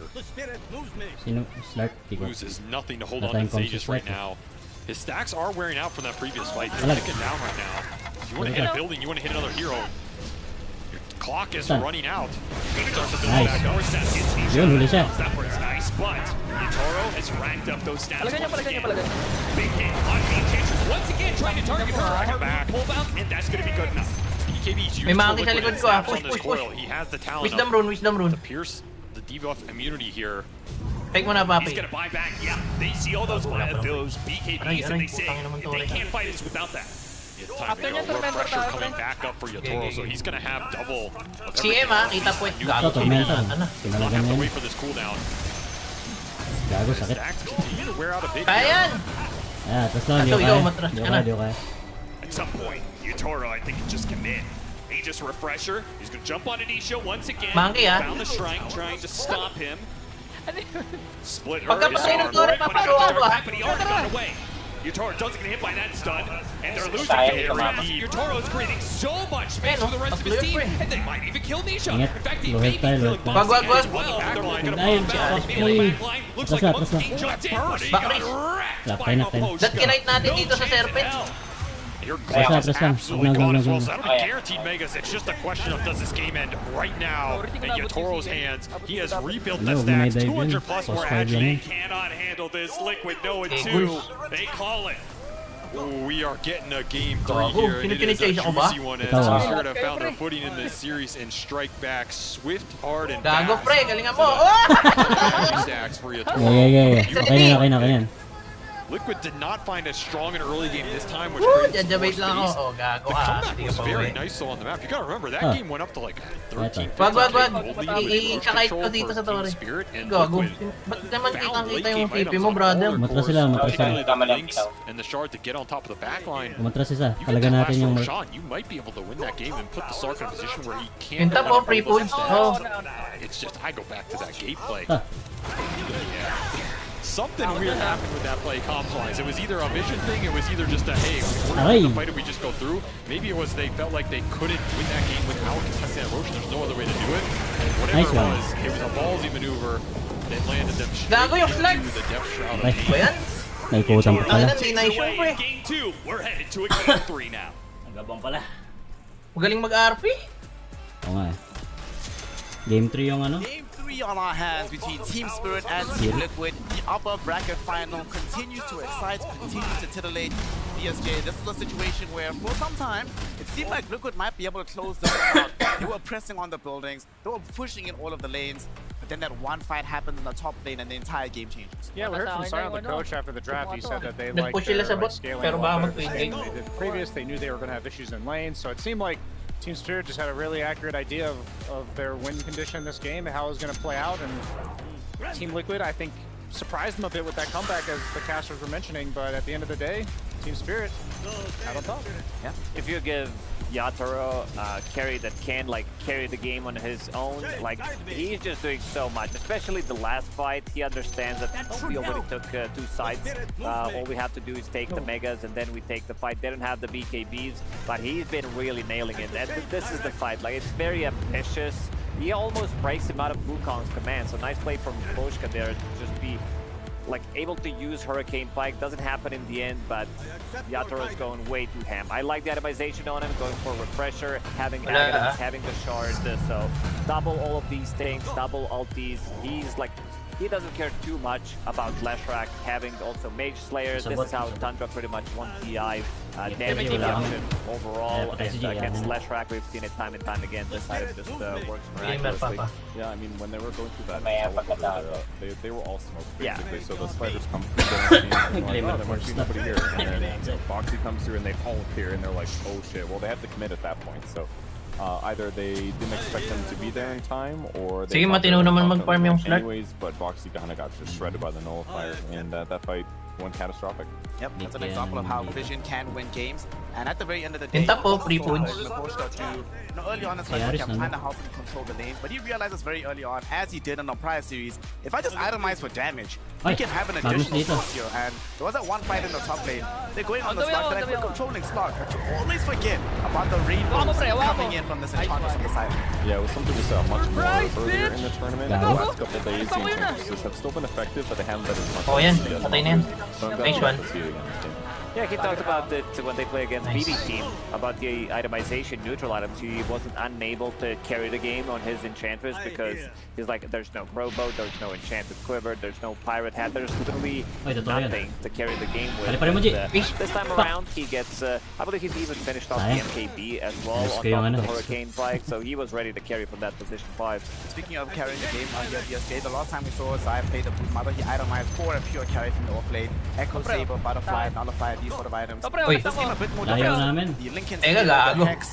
Are you a fan of this type of itemization in this game? I think that is what they needed. I think the Hex and the BKB and then the Hex on Lesh as well, and that's the problem. The items are what you use to solve the draft. One team has heroes that need to be itemized against. In this case, the Sark and the Pump. They need Hexes, otherwise they just can't reliably lock these heroes down. And at the same time, buying Scotty, BKB, Refresher, things that his hero is using to make himself stronger, not worrying about his counterparts. Then it just feels like as the game goes on, Team Spirit, they get to determine the fate of the game. In terms of item solutions, Sark also has on its Mage Slayer. It's amazing against Leshrac. It lowers his damage output, and then whatever damage he does after that gets reduced by the magic resistance. And that thing only costs like 2,500 gold. So his item solution is much cheaper than having to buy Scythe of Ice on multiple heroes. Well, this is one of those games where Team Spirit do find a way to come back and make this a 1-1 affair. They've been here before, of course, being able to get themselves into several grand finals in the past. What is a problem for me, of course, is obviously this year, Team Liquid get Game and Barriers off their back, finally getting the W. Do you know when was the last time Team Liquid was in the grand finals from the upper bracket? We have to go back to 2019 MDL Macau, and we have to go back to 2018 at the Super Major before they do it at a Tier 1 event.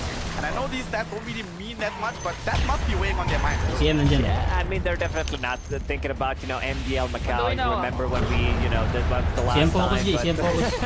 But this is not the thought they're having right now. They're thinking about that for sure, because we felt that, Team Spirit, they got the upper hand in this one. I felt like they used this opportunity. Their last pick was also, a bit of a different one than maybe what we expected, but they also picked really good. Kung siyan, labas kayo dyan. Labas kayo. Labas. Sige, may reso ka. Ito, sige. Ano naman yan? BSJ that Hood was talking about around the twin gate, the spiders come through. You think you've got this, but you really don't. Yeah, the smoke or the spiders almost gave them a false sense of security. I'm wondering if they didn't have a summon zero to scout, would they have even made this play in the first place? Tangina, dito matama yung bounce niya, okay, we're gonna channel for 2 seconds. These spiders are gonna tell us that we should finish off the channel. And by proceeding through, really good kiting inside of Spirit as well. Like Hurricane fighting himself out of the Wukong's command. They know he's such a threat that Zai is running out of his own teammates' Wukongs in order to chase him, and you guys are mentioning him carrying the game. Collapse even took a telescope as his neutral item in order to make Miposhka carry even harder. So that's kind of tells you like Team Spirit. They know the bigger picture and what it takes to win this game. One of the things we also saw here, Purge, is the Undying was given away by Team Spirit. They stuck to their Lion Beastmaster opener, but the adjustment made was the Medusa ban, and then they beat it. They've dealt with the Undying. Neutral Are they even afraid of it anymore after being resoundly beating it in game 2? I think the opening for both teams was totally fine. Personally, I mean, Undying looked weaker that game, but I think the problem comes down to the second phase when they picked the Slark. The Slark wasn't very well addressed by the builds that Team Liquid had, and they picked that in the second phase, of course. But ultimately, I think the Team Spirit's first 3 heroes in this game were just good. They covers all bases. That's the cool thing about the Lion opening. He's got Lockdown ready to go. Beastmaster covers a lot of bases, amplifies carries, controls map, more Lockdown. So they're just in a better, safer position. And in this game, they have perfect hero in that 4th pick to basically run in the front, kill these cores, and kill teams, even if people got grab allied. They just get it. My question for this game, from Liquid's point of view, is whether they want to pick the Monkey King in the first phase. This is how they beat Gaming Gladiators. They picked Monkey in all 3 games. They also showed that they're not afraid to first phase it, but he has some bad matchups. Like we've seen in this one, he's unable to kill Slug. Like he doesn't get to hit him because, especially after Yatoro picks up that refresher, it makes it even harder. But there was a big combo, you know, Undying plus like grab ally plus Wukong's command. Not sure if it's intended to work like that because it looks super strong because he's just sitting there, doesn't exist, you can't hit him, and the monkeys are still doing the job. But I think Team Liquid should maybe go with something different other than MK. Now 6-2 BSJ on this Monkey King. I know Fear's not on the panel. He'd be hating pretty hard right now. So tell me, having seen so many Monkey Kings fail here on the big stage, what's your thoughts overall on the hero? I feel like for Liquid specifically, they use it as a tempo thing, which allows Nisha to carry the game. And I feel like if they're on second pick, that might work better. Where Nisha is overall last pick, but in this case, it's not the exact same. Ay pre, ano dito? Warded dito. In the mid lane, and you're also like Leshrak's nice, but even Silent said like we have Beastmaster and Lion on the side. That coach for Team Spirit said like we have the burst to kill this Leshrak. One thing that's really interesting about these series is like again, game 1 against Talon, they run the IO Lesh. Game 2, Talon gives them IO Lesh again, and fails for Liquid. And so it's kind of similar here. Like Liquid came in with a strat. Game 1 worked. Game 2, the other team makes an adjustment. Team Spirit, and then Game 3, Liquid completely changed their opener against Talon. So I'm wondering, like, I'm thinking we're probably going to get a pretty big swap up in Game 3. What you saw put left without the IO, without any kind of how do you feel about it? Normally I'm a bit of a hater. I think it's a little bit weak, but this game I thought it looked okay. Like the Slark matchup is decent for it. There was that one fight in the top kind of near where like the Radiant small camp where he lived for a very long time, got focus, top Bloodstone, doing damage.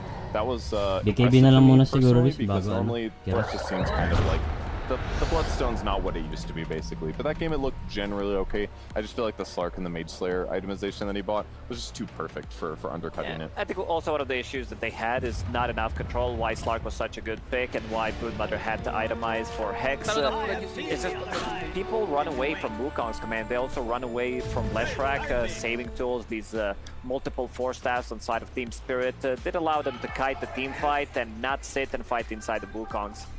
That was a big issue, right? They didn't have any way to keep heroes inside the Wukong's command, ultimately. Another thing that we saw here is Game 1 and Game 2, Doxia removed from the pool, Collapse not allowed to play that hero. Given how good the Beastmaster looked in Game 2 for ESJ, are we going to be having a Beastmaster ban instead and leaving Doxia in the pool?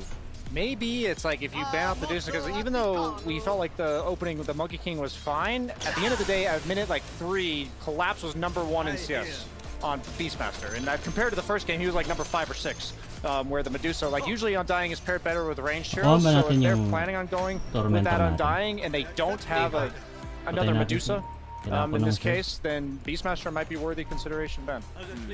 Going to be seeing what the teams get up to as they are making their way towards the arena for Game 3.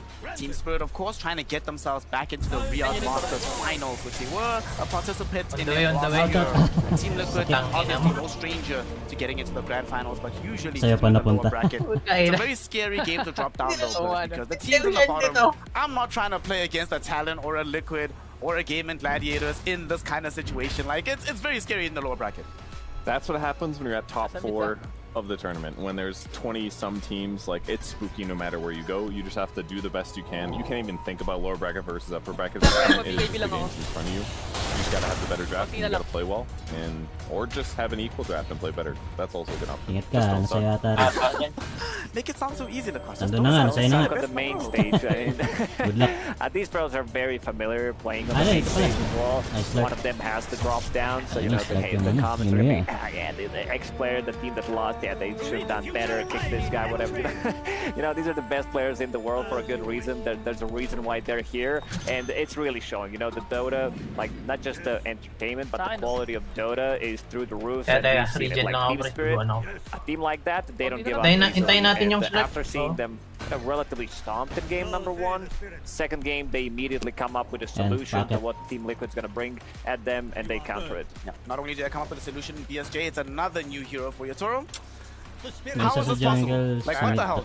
I remember the graphic at TI-10 when they were winning and like they were showing all of his heroes, and by the final one they had to like cram Spectre in there like diagonally because the whole graphic was filled up, so we might be getting that kind of vibe here at the end of Riyadh Masters. Yeah, he just has so much versatility, and normally we're used to Team Liquid being the ones that are driving the entire tournament in terms of extremely versatile picks. Boxy's still playing a lot of different heroes. Oh, naka-glimmer yun eh. Doing his thing, but we are seeing a bit more consistency coming from the rest of the lineup.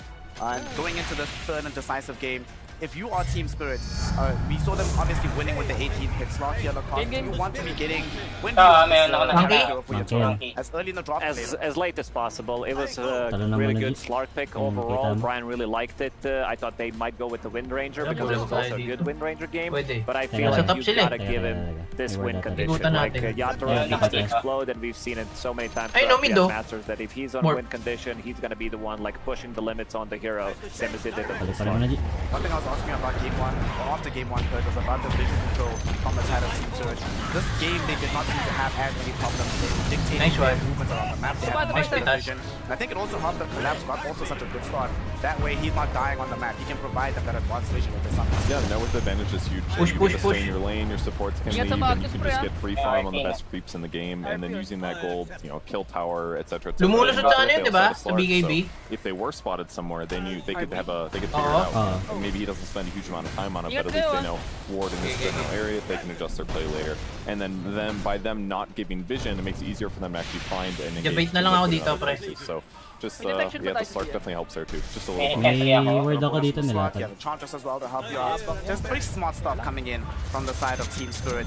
Wag na, sasayang tayo ulit dito. Kunin mo yung top race, because Team Liquid are very adept at recovering their drafts and finding different strategies to be able to win out decisive games like this. With $800,000 on the line and a spot in the grand finals on the line. I cannot wait to see what these teams bring to the table. We've also been seeing more and more BSJ that these two teams at this tournament have been pushing the envelope in terms of game length. And I know normally you've been talking about how Arcane usually a very fast team, but throughout the playoffs, the game length on average, the median has been increasing steadily but surely. Yeah, it's kind of funny to see these teams' adjustments. Like, with Talon, over the course of the year, was a late game team, and they learned to play a little bit faster and smoother throughout the early game. I feel like Liquid's getting better and better at, like, itemizing to scale in terms of they know the game's going to go 45 minutes, 50 minutes, so rather than planning that all-in push that we tentatively saw them do, like, during Dream League Season 20, we're now seeing them more approach, like, the late game macro game of, like, how do we catch people on the map, how do we take fights, and going off of everything we said for the pace of the game, like with this collapse Beastmaster is, I remember Seb earlier was just talking about the dynamics of Raiden and Dire, and them having that good start on Beastmaster gives him the Helm of the Dominator, or Helm of the Overlord at like 17 minutes, which if you get it before 20 is crucial because Dire off the Radiant off lane Roche is right up there. That gave them the Roche. That was pivotal for slowing down Liquid, who was ahead at the time. So there's so many little things going on in these series, so many things that just slight better lanes, slightly later timings can make or break the difference. One of my favorite things across is that at the tournament, I was checking during the game, my first pick was the second pick in Radiant versus Dire. Funnily enough, right, up until this game right here, it's now 50-50. Exactly 50-50. Yeah, we tried to theory craft, you know, when we had a bit of inflated stats at the start of the Riyadh Masters, like which one is better, because BBT, I believe they're like exclusively playing on one side, and it's like, oh yeah, this is why they're doing it. Seems like the game overall right now feels very balanced when it comes down to Dire Radiant. Overall, there are some things, of course, that benefit the one side more than the other, but overall, it seems like we're in a good spot. Yeah. I always like these situations first because that means that it comes down to team preference more than anything else. There's no broken macro big strategy that you say, I picked the easy one, right? You have to decide which one as well. Yeah, exactly, and it does adjust with your strategies a little bit. If you have first or second pick, there are still some slight hero preferences. Nice, Jane! But yeah, it's a very competitive game right now. The game's still been good. And they have push tayo. As the tournament goes on, that fear of messing up and losing becomes greater and greater, and that's going to lead to a little bit more inaction, a little bit more safety, and people play more careful, so probably another reason we're going longer. There was something that Quinn said yesterday in an interview where they like got a free pass after beating Thunder on the brink of elimination, and he was like, yeah, the pressure is now gone. And I feel like Team Spirit and Team Liquid had a similar fate so far at the tournament, especially Team Spirit playing against BB Team Liquid. You know, they managed to get the win against Talon, which was also like, you know, throwing the opponent, still managed to win the game. So I think there's not too much pressure. I mean, there has to be a little bit of pressure on PSA. Like, this feels like cap to me. Sorry, we know. When you're playing for grand final spot, $2.5 million, and you're super relaxed. Come on, a little bit of I mean, what I was thinking like during game 2, and it's like the same question I was, what do you do during this time? Like, it's obviously, we can all mutually agree it's bad to be thinking about the money, the pressure, the prestige, but like, what do you do right now? Like, in this downtime, 15-20 minutes? I like and trying to zone out. Something that Yato also mentioned, like during the draft, what he does is meditates a little bit. Maybe maybe you don't contribute as much, especially for the players who, you know, they need a little bit of peace in their mind before coming into the game. He just points at Slark real quick. Yeah, that's it. That's in a way that makes it a little bit easier for the side of Team Spirit, because for them, their leadership voice is primarily Maboshka, right? He's the one that's helping with the draft. He's driving the team within the game. For Team Liquid, Zai has to have a lot of responsibility. He's involved in the draft. He's involved in calling throughout the game. So as a core player, that's not that easy to do reliably in games like this. It's not, but the upside is that it's very common now for teams to talk. Nice! Whoever is stronger in the moment. Ninakaw pa naman ang Aji! Ay puta! Tsaka umatras ng may kampe! Fuck me! Tinakauno! Tinakauno! Yeah, let's get the map, they know their power relative to all the heroes in the game. They've had these heroes, you know whether or not you're going to be able to kill them. You know if they have an orchid, all these like little finite things. So Zai definitely has to carry a little bit in terms of draft and perhaps like early game overall picture. But you know, once it gets late, the crazy shit happens, and we just need to watch that. As once games get late, all about the experience in those moments and who understands exactly what it is. Usually at the tournament, we have seen your Toro be the one to drive that. It's extremely scary when he has heroes like the Slot that can just go in and out of these fights. And I know you're a very big fan of that particular playstyle, of not being fully hard committed as a carry, but having several options in these elongated games. I fucking love playing Slot. The thing about these games is like, that's the entire way Team Spirit's been playing the map. Why not just put it in the team fight, you know? Take the strategy and put it somewhere else. So if it's not Slot, what? We're expecting a more Illusion heroes are generally good, Faceless Void is good, any hero with natural mobility or weight like prod you until you have to eventually commit. Okay. Getting into the third and decisive game. I want to really see. I also want something weird and interesting. Ilan na ba Ajin these picks, although they have made sense for the game, nothing has been truly exciting. Nothing's been very wacky. We haven't seen this Ancient Apparition, these Bristlebacks, you know, something that you could not absolutely predict. Ayaw mag-shroud para lahat tayo protektado. Flex a little bit on us. You know, run the old hero challenge back again. I want them to channel the old VP. Is it Meepo good enough? Meepo, no, there's been too much Meepo at this tournament, honestly. And it's I been believe easy, right? Misha played it once, lost the game, and they haven't touched it since. On Basta side of Team mabuo lang Spirit, yung mga I believe they idea. have not played Meepo yet, but there's one hero, not as good as Sakit Meepo, nung but message, Senki gago. from the offlane, played by Collapse. What a hero. 100% win rate. They were down against Megas in that Pare, game. wala So lahat, that's, why not Smoke just na run it back? You can't possibly lose if you won against Megas. Actually, what has happened to like these heroes that we've seen from Triangle, Collapse? triangle. Magnus and Sanki, why are they not playable? I mean, Magnus got pretty nerfed. Ayun. He's being played exclusively, basically as a character. You could play him any role, and you're like, oh, I'm happy. I have 500 damage. I am not joking. 500 damage in the mid game. It's one of these things where they've had to get nerfed. It's been nerfed, and now people are like, just got better heroes. We don't need Nice one. Yeah, if you want to Ayun talk lang. about Sanki, Oh, yun, gago! laning state is pretty abysmal. I feel like his positionality inability. Like, because you want to skill it, but then again, if you don't push the lane, like you're just like, what are you doing? If you get Patay natin strike, yung you ano, wanna, kaso. like go in, Follow. stun someone, and then what? Or if they're attacking you, then you throw a strike out of the danger, and then they're like, now what? So it seems like he has way too many issues. Sentries as well, Dust as well. So this hero needs a lot of time, and one of the reasons why we don't see him like once he gets level 5, level 6, 7, he's good. He's good at clearing the stacks as well. But other than that, feels very lackluster. Like Ulul, He's ulul, got really mga bad ulul. base stats too, so even if you do want to Ako. like fight, Ay, ayaw mo, ligali ko, ah! he's universal now, so maybe there's some room to stack Ironwood branches and punch people. His agility gain's not good, his armor's low, his movement speed's kind of mediocre, so yeah, he's like one of those heroes that like when it's overpowered, you're gonna get way too many kills, and when he's underpowered, you just don't do enough damage, and you're bad at other things. So, yeah. Yeah, I mean, the Habang thing ngayong about ano, Darkseer, Magnus which eh. is so funny to me, is the hero's always Ganun just pala Dito ba? in lanes. I think really the only difference now between ever is that he's universal, so when he buys some stat items, he hits for like 68 now, rather than 55 in the past. And Sand King didn't get that low, and a lot of other offlaners that struggle, like this is usually the role that's job is to have a game. Like it doesn't necessarily need to be first lane. You pick it first in the draft.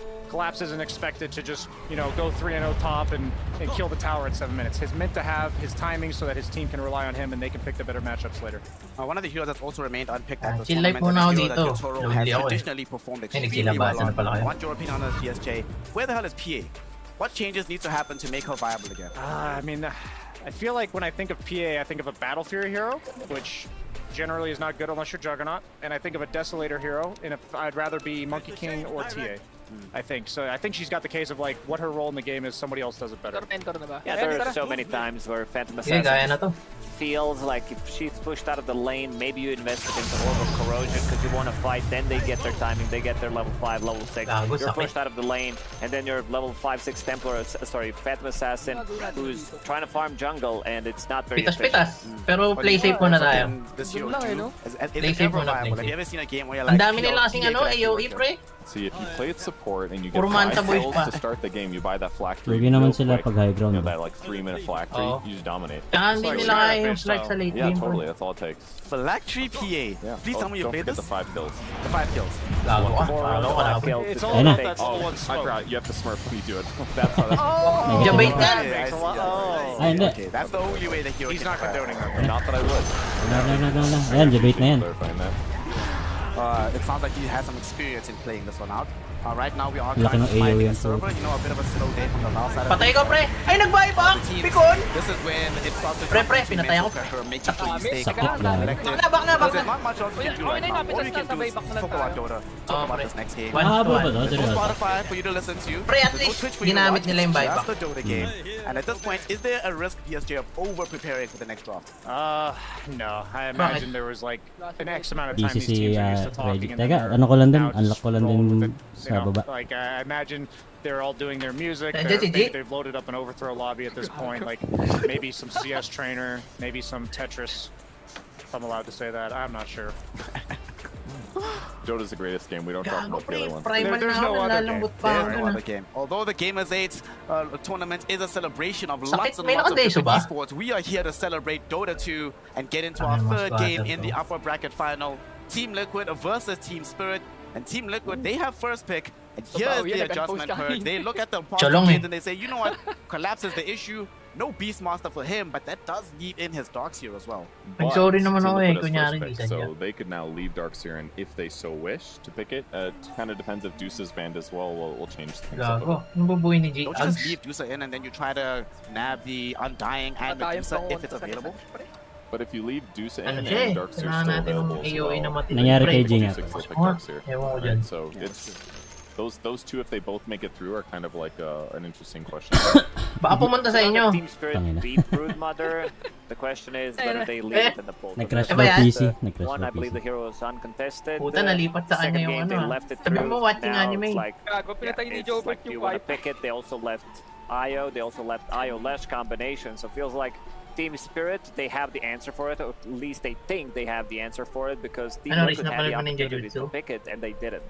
Oh, yung ano? How crazy would like Team Liquid setting up a first pick Storm into 8th IO? Bruce Lee, no? Team Spirit doesn't play the Ay, Jutsu only. Pause niya, pause niya. They Nine. left themselves on Wala Team na akong Liquid pause. against Wala rin ako. Talon in Game 3 when they mixed it up.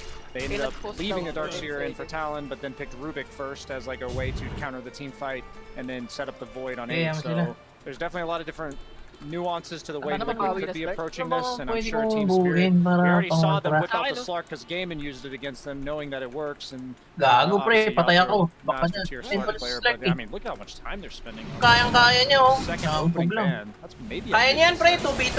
They do ban it, the Darkseer. Hindi yan Storm 2v2. Spirit in. Oh, back na, back na. Now the question is the Team Spirit can Nice! Oh, wina. Si ano nandito? Ay, CC! Ay, gago, winisage! I think Snapfire, I think it has to go. Gago, pre. because Napabigay. Misha has been Kinabahan. way too good on Oh, this back na hero. daw. Like he Tangin dominates ng some of the ano tayo, matchups no? that Moody. he Moody should yung have. Slark He knows natin, them eh. inside and out. And Minsan it also lalaban, gives you minsan scaling. babak. I think it's gonna come down to this particularly CM!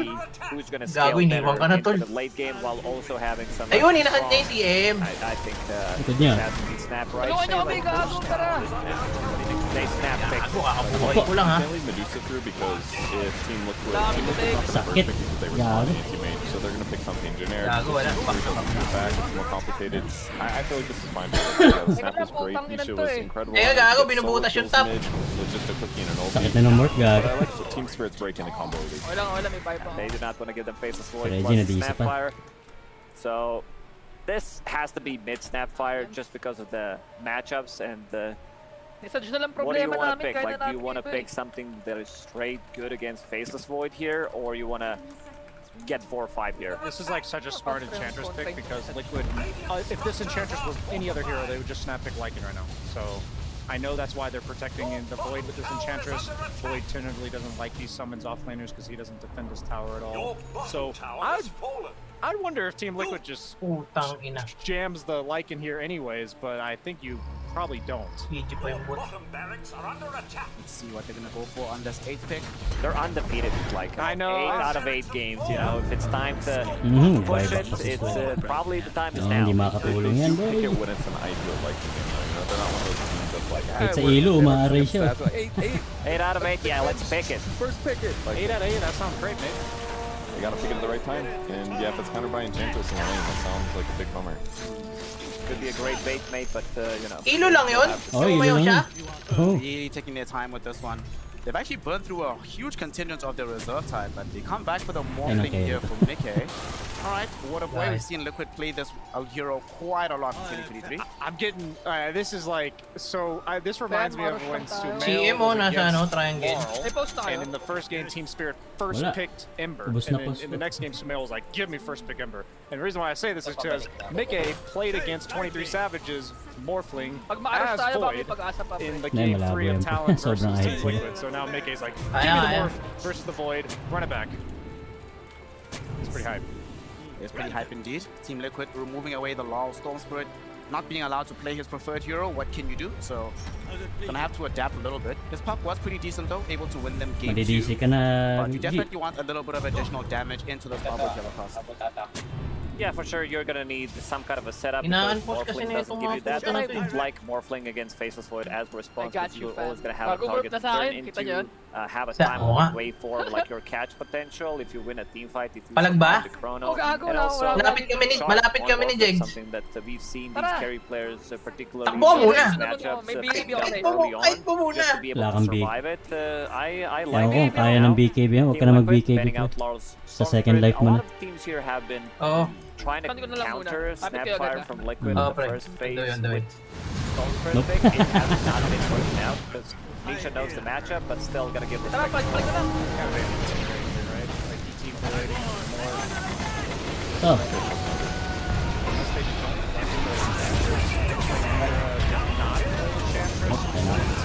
Putang ina nyo, ang dami! I mean, I have to imagine it's Nothing from guard pa. They are pretty specialized here. It would leave them pretty weak lockdown, but the combo is good. And the matchup against. May buyback kayo, wala akong buyback. I like Rubik a lot. Meron. 14 Spirit, yeah, just because you're playing into Snapfire. The spells that you steal are always going to be good. Some nice spells as well from Morphling potentially coming out, where you like one-shot the Breakaways with Scatterblast, with Waveform. If this was Quest Esports, they would be going for a more Cut mo na! and that could help. Kala ko di mo pa ikakat. KB yung ano, siya. Not sure that Simpson will do that, given that he hit once. Wala pa tayong ano. Tradition speaking. I'm leaning towards ba't mo yung Magno? Team Spirit coming out Baliwang puta. on 8, like out of all of the classes heroes that I'm seeing, that one fares best against Morph. So I also would be surprised if this next pick is a Skywrath Mage in order to set up the axe on 8. Yeah, that sounds pretty good to me. Little burst damage, combo solo faces void. Definitely sounds great. I think it's a solid pick. And a pick. Maybe it could be the Morana doing the same thing. Tangina, inanpush na inanpush eh. Was highly contested Tagal at din nawala the ni Jin. start, not in this series. Timbersaw still left in the pool, because when you make these adjustments, you sometimes forget about these heroes, because Undying was available, then it has to be banned out. Gago, First tier game 4. Medusa, now it's banned out, same goes for Beastmaster. The only Di na, hero wala that na, has di na been nag-dip si consistently Slack. banned out has been Darkseer, but that also leaves some of the other heroes left in the pool. Pretty sure I can recognize all of Team Liquid by their Tagal naman ang stand yan. I mean, I just want you to, next time I see the camera, you're gonna tell me who it is immediately, and I will stop talking if it's me. This pick is super important for Team Spirit. Gago yung creeps! I have no idea like what Biro lang. the 5 is. The support match in the offlane is super important. Tangina, Last, like, nakalinkins. up until this, like the first 2 games, Liquid did pick Undying first. Nadisi ulit si G. Tangina. At this point in the draft. How do we feel about Bottle of the Light? Hindi na kaya ng PC ni Jin Make Dota. long fights really good, but you would need somebody to play around. Storm's out, Ember's out, or sorry, Pango's out. Ember's not necessarily looking that great against the Morphling. Is there anything else that would enable that? Just like Dusa, she's banned. Yeah, I generally prefer Colo with the pairing. It's a decent hero, but it's just so much better when you abuse some. Wind Ranger, I think she's also fine. Maybe Toyota, pre. the BB team play, but not sure if they want to pick it. I feel like in this one they might go with something more stable for Larl. I'm mostly looking into Wind Ranger, maybe Ember Spirit on their side, but they're gonna decide, because right now they have one pick. Probably gonna be Mira's hero. Look at how long both these teams are taking. Like they have 25 seconds left on Team Liquid for reserve time, and so they go techies themselves. Suddenly this hero, like, what happened? Well, like Medusa and techies last patch, they got nerfed, and like beginning of the tournament, people weren't picking them or really anything, and then now they're just built back. I feel like it's just safe here for the 3rd pick of your draft on either side, because it kind of does everything. It lanes fine, it transitions well, it does tons of magic bursts, it has disable, like it's just good at kind of everything. It doesn't allow Morphling to play on low HP in the lane. There's always this surprise effect if you manage to surprise him and get the kill. I know Brian likes this pick. And a Clockwork. DK and Clockwork. Because that's just like the boxy with an orc that's special here. And it's good against the techies in lane. So it might even be an Insania clock. But I love DK. I think it's completely underutilized. It's not as free of a game as we saw before, because it was 9th pick in that one with a bunch of bans protecting it. So it is potentially exposed here, but it's almost certainly a mid laner. Let's just say that, because they haven't run it off lane yet. They have flexed it to carry once, but they already have the Morphling. I'm not exactly thinking it's going to be a mid-morph, so... Yeah, maybe if the matchup is right, you know, if they go for Ember, Morphling does well, which is one of Lar's better heroes. And they go Skywrath Mage. So a lot of control, a lot of magic damage as well coming out from them. This is intriguing to me, Purge, because very rarely do we see teams open up with their 3 cores as their 1, 2, and 3. That is what it kind of looks like. The DK could have picked other order, but still, yeah. Abnormal in this case. But in terms of first pick, it's a little bit more common sometimes, especially for Team Liquid, because it's harder to punish the cores as long as your first one is a bit flexible, even if Snapfire is likely to end up that way. I think you need to ban out these save supports for Insania. I'm looking at Oracle, great against Wind Ranger, against Faceless Void. anything else left in the pool. Maybe even IO. I don't mind it too much. Just like have something. You want to see Clockwork? No, I was going to say I'm stupid because I forgot they have Snap for mid. Like, I was thinking, like, this DK has to be mid or carry, but it's almost certainly offlane. Right, so... Yeah. Everything I just made... There was some potential if Snapfire's, like, position 4/5, and then you have, like, Dragonite mid. Yeah, there's some flexibility, but I think they're going to go with the most obvious option here. I guess it's, like, kind of a summon zero in the sense that it's, like, you get a level 6 timing and you push the tower. Are you sure it has to be DK offlane and not Snap? I think against the lane we're seeing, Void doesn't really do much to you, and I think Sky's job is just to make it a 1v1, just take Enchantress out of the picture. So if I, the one thing about DK that he hates is kill heavy lanes. He hates like Monkey Kings, he hates Slarks, he hates Ursas, he hates Drow Rangers, like these lane dominating carries, and Void just isn't that, so it makes sense now that I think about it that they would pick it offlane pretty confidently here, and they have been picking Zai's hero on that slot. And the previous 2 drafts as well. Spirit are rolling the dice that this Snapfire is actually a support, as they're banning on the Temper Assassin. Covering, are they doing that thing, Purge, where they just cover all the bases, or are they more confident that this is a support Snapfire? Yeah, I guess they're just worried about some late game tempo issue. Winranger scale's totally fine, but yeah, they have like TA Morphling +1. Like we saw DK that was a pretty fearsome late game if Team Liquid can continue spreading the map and not letting them high ground. So I think they're just worried about the ultra late game. They can't punish well enough.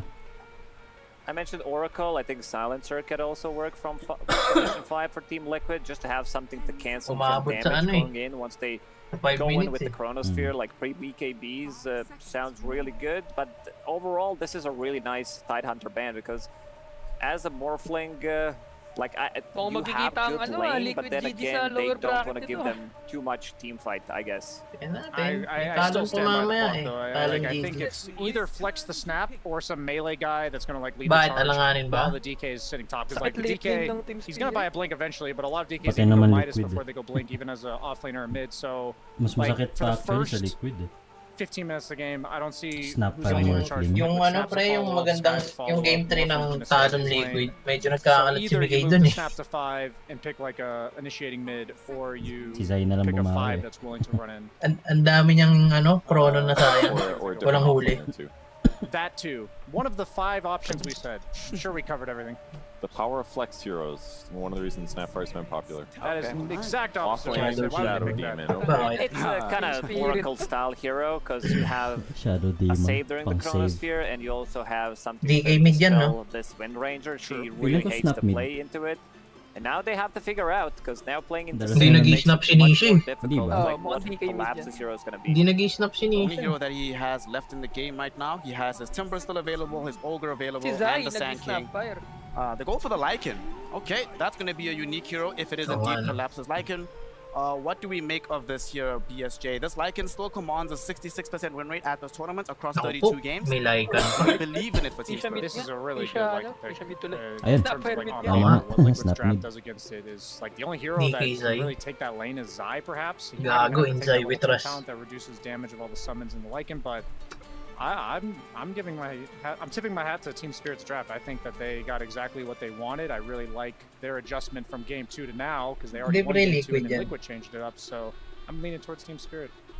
I'm leaning towards Liquid because they have 2 strong side lanes. Nisha's on the Snapfire. I think he's gonna get the upper hand in that matchup as well because I don't see Faceless Void pressuring Dragonite, and I also don't see Lycan pressuring Morphling in the lane. So I feel like all 3 lanes should be in favor of Liquid.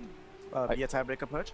I just like the Spirit heroes better for early tempo. The supports are better at diving between the Enchantress and the techies, and then I feel like if they get ahead with some Vlad's Helm of the Overlord thing, they're just going to be able to run around killing towers and buying time for Void to just get chrono kills in the late game. So it's looking pretty good for Spirit. Team Spirit. Looks like my panel has some agreement overall that Team Spirit has the superior lineup going into Game 3. However, one would be a fool to count out the Morphling for Mickey, the Nisha DK, and of course, or the Nisha Snapfire rather, and the DK coming in the offlane for Zai. They have a lot of magic damage, they have some control. I just know that this third game is going to be extremely exciting to watch. It is a spot in the grand finals on the line. It's $800,000 in additional prize money on the line. Totoong ano ba to? It is the Totoo ba yung prestige of accent knowing nito? that you're one of the best two teams in the world right now in the game of Dota 2. Once this game starts, there is no more second chances, no more comebacks. So both teams have to fully believe in the ideas that they've brought to the table. Cannot wait to get started. Before we get into it, I want a quick vote. Who's going to be MVP push for this game? New Day. I don't know. That's difficult. Huh? Nisha. Nisha? BSJ? Yatoro? Miposhka. My man! We've gotta love to see it. Purge finally putting his body on the line, putting his life on the line. Let's see which of these squads are gonna be leaving it all on the field of play. As we get into our casters, we have Captain Cap, we have the Super SVG, we've got an upper bracket final to conclude. So take it away.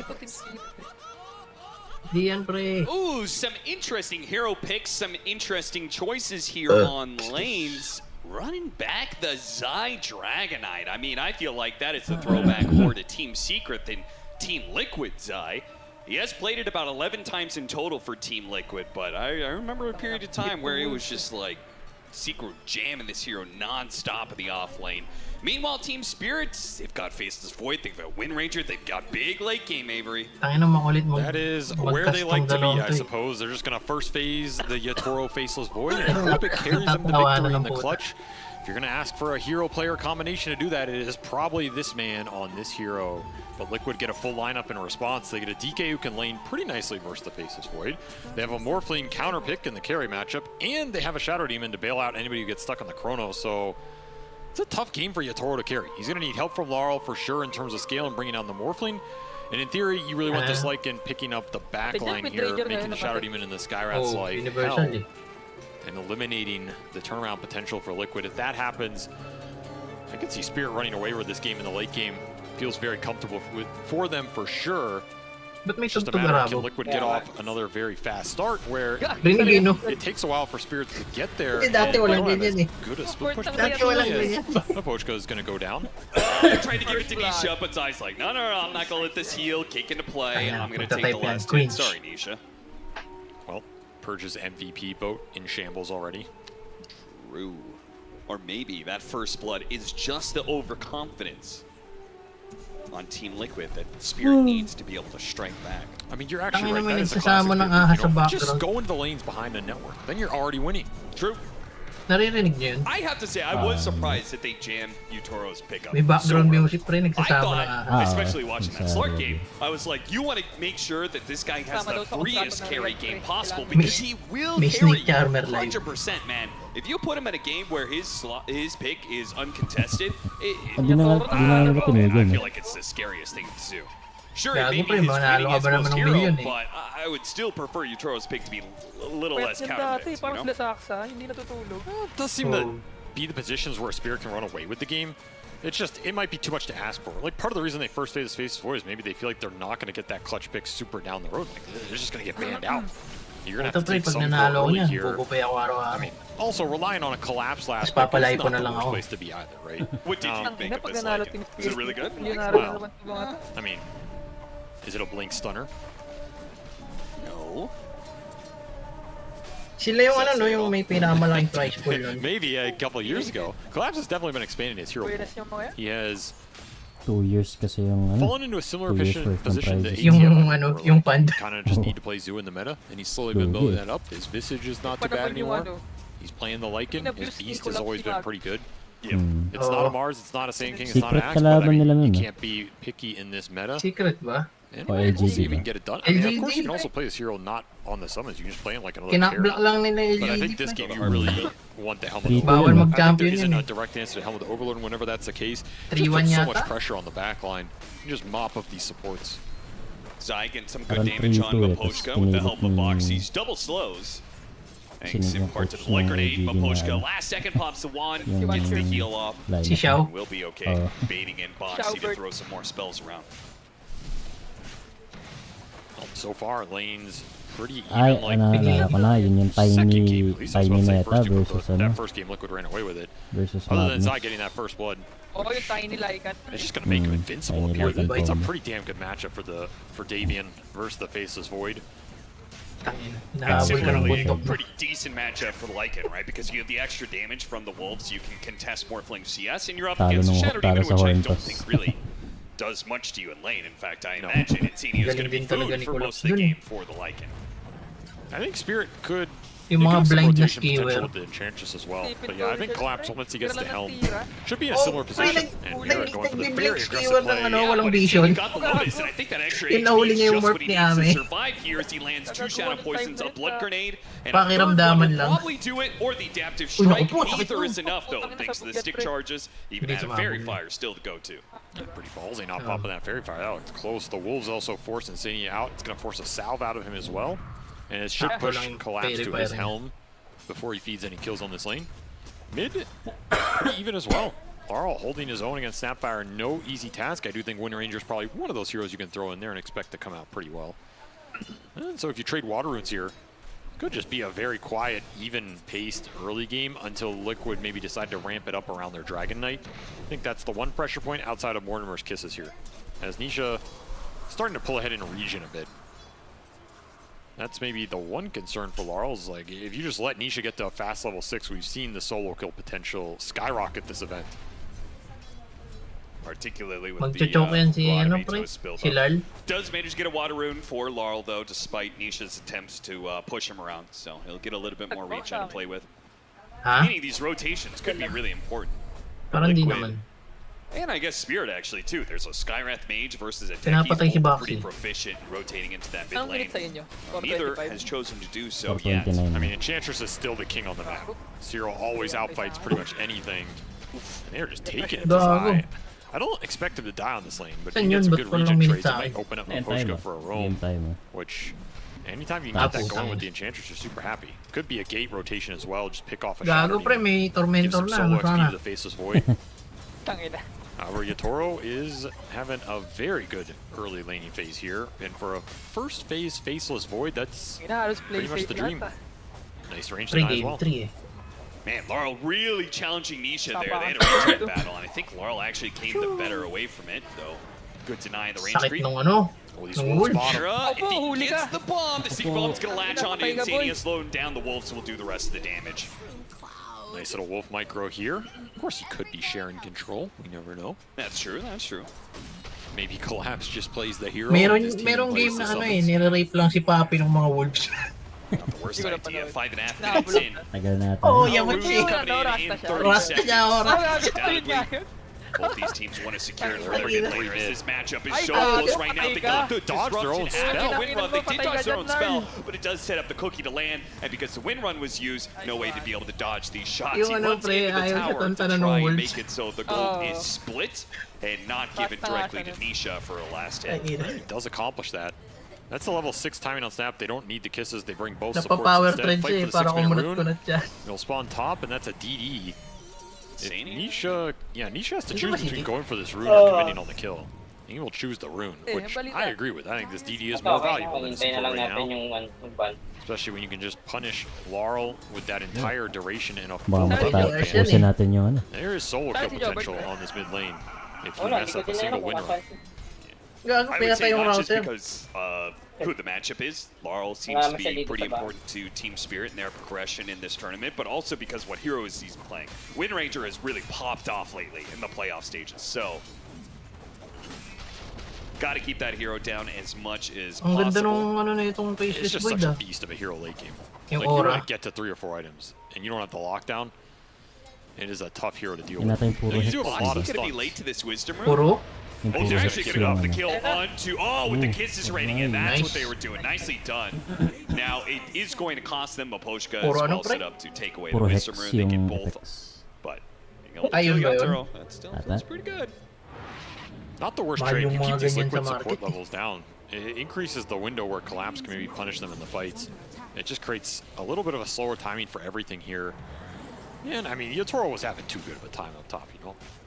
Still, For sure. that is basically the best target you can get with the kisses here for Nisha. Will gladly take that Faceless Void kill.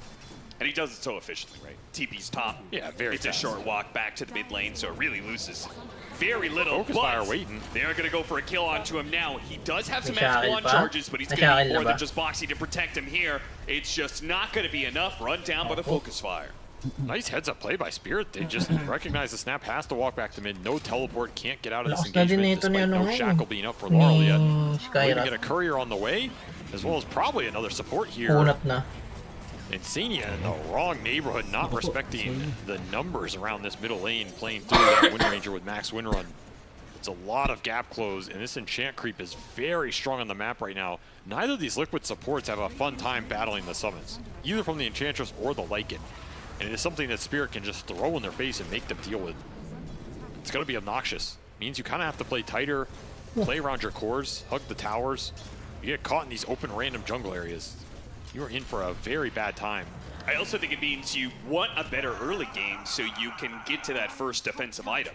And then you maybe don't die as often to the Lycan and his summons running at you. That's what I'm saying. That Wisdom Rune trade, honestly, was not the worst thing for Team Spirit. If you're going to give up that big core kill, you want to get something else on the map. And creating a situation where Boxy and Insania might struggle to get to the 6s or like their first Arcane Boots or Pavis or whatever it is. I mean, you have level 6 on Maposhka already.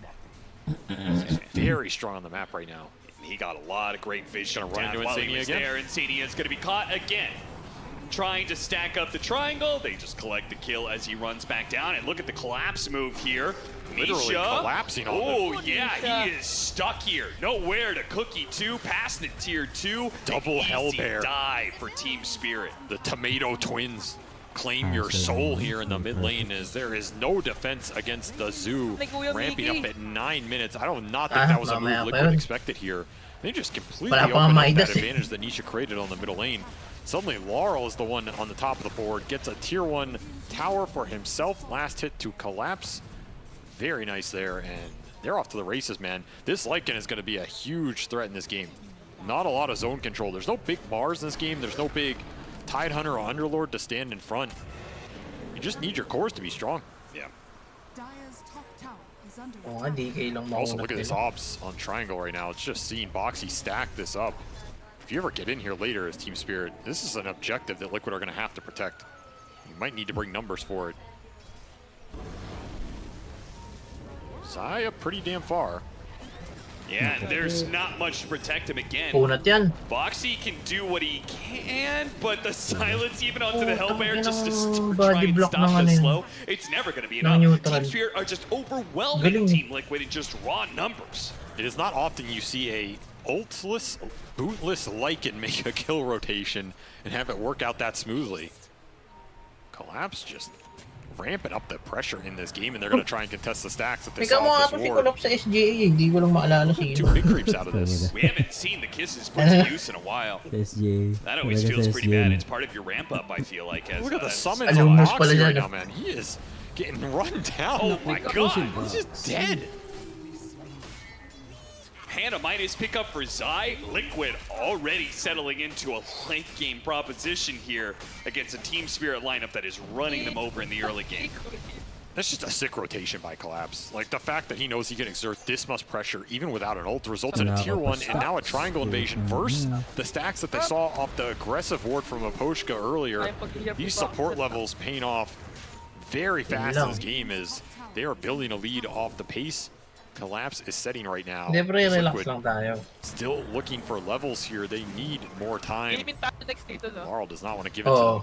It's going to be an 8-toe rush. Let's go, 8-toes Talon, rush pre. from both mids. Panoorin mo ba ang downfall ng game? I feel like one is going to be a little bit more effective given the pace from Team Spirit. Any extra catch is Oo, just going tingnan. to be more Time and is Oh, more just a kills. concept. They're going to be racking up. The other thing about this move from the Lycan is it puts him against the DK, which was the one pressure point from Liquid. Like we saw earlier, you can bring heroes to the Dragon Knight and just stun who's ever on the lane and take the fight into a tower push. This Lycan sits up here is pretty annoying for Zai, and you got the Faceless Void out of that matchup, which is a lot of recovery time for Yatoro with the Mask of Madness going to work. You might eventually give up this tower now as Collapse heads back bottom, but I really did like that move, and Mickey, you are in trouble right now. Gonna need the TP. It's going to be surrounded. TP's now. Blast Wala. off. Going to be just Wala pang basher yan. Kono Spirit's a bit late. Oh no. a small win that Liquid kind of desperately needed. It's still going to be Team Spirit taking this tower, but they are going to feel the pain of their first Chronosphere whiffing entirely. I think Collapse just went a little too early here. I mean, from Collapse's point of view, he doesn't care if Mick TP's out because he's here for the tower. This is certainly a kill, right? If you go 1 second later, I don't think Mick TP's 1 second sooner. I mean, you never know. It's still a very heads-up play by Mick as he gets it off very fast, gets out of there. Dodges what would have been a very nice kill to pick up on the back of that tower. Another good rotation from Collapse. He has made this Lycan work in the early game, that is for sure. Zydas get the trade up top, and he did go Midas on this Dragon Knight. Yeah, very early. So he is farmed. He is going to be big this game and maybe just play like a 1 or 2 DK. Iniiwan nyo na naman si Saya.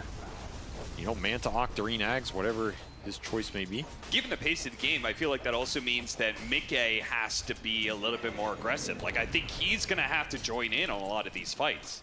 It would definitely help, for sure. Particularly the fights the Lycan goes to. Like, basically when the Lycan and the Ench run these creeps in, even when the Wind Ranger just runs at you with Wind Run, your defense is grouping up as Liquid and balling behind your cores and just making them man fight the Morphling and the Dragon Knight. I mean, you also get Demonic Purge up. It's going to make Laurel's game harder. We are still waiting for this ult on Insania at approaching 14 minutes here. He's level 5 on the Shadow Demon.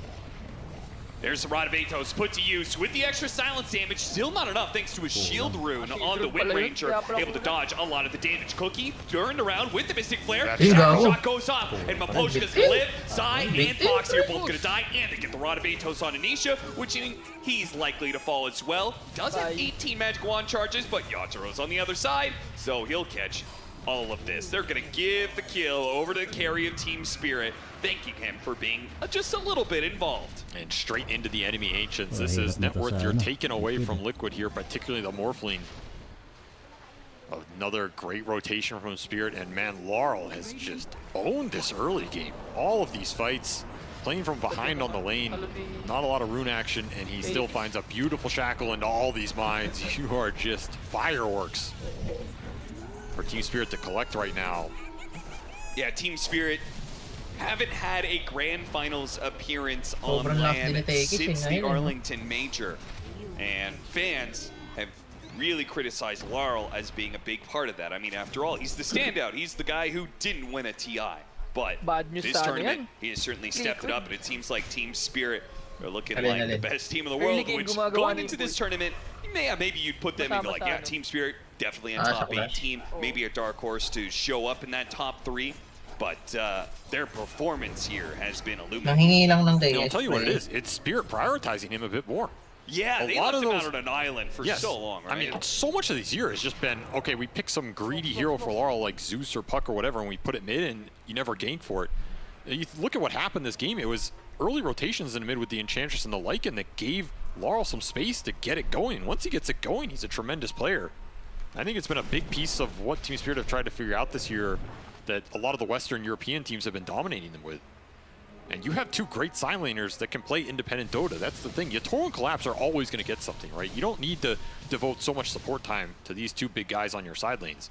So you throw a little more into Laurel's way, get that machine running, and all of a sudden you have 3 cores online that are all scaling nicely here. And it's going to put Liquid in a position where maybe they need to like pick up the pace on these objectives, put themselves in a spot where you win some fight near a Roche pit or something, because that so far that objective looks like it's going to go Team Spirit's way as well, with this Helm of the Overlord already done for Collapse.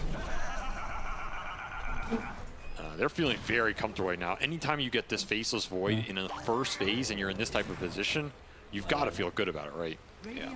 More items that don't necessarily contribute to fighting.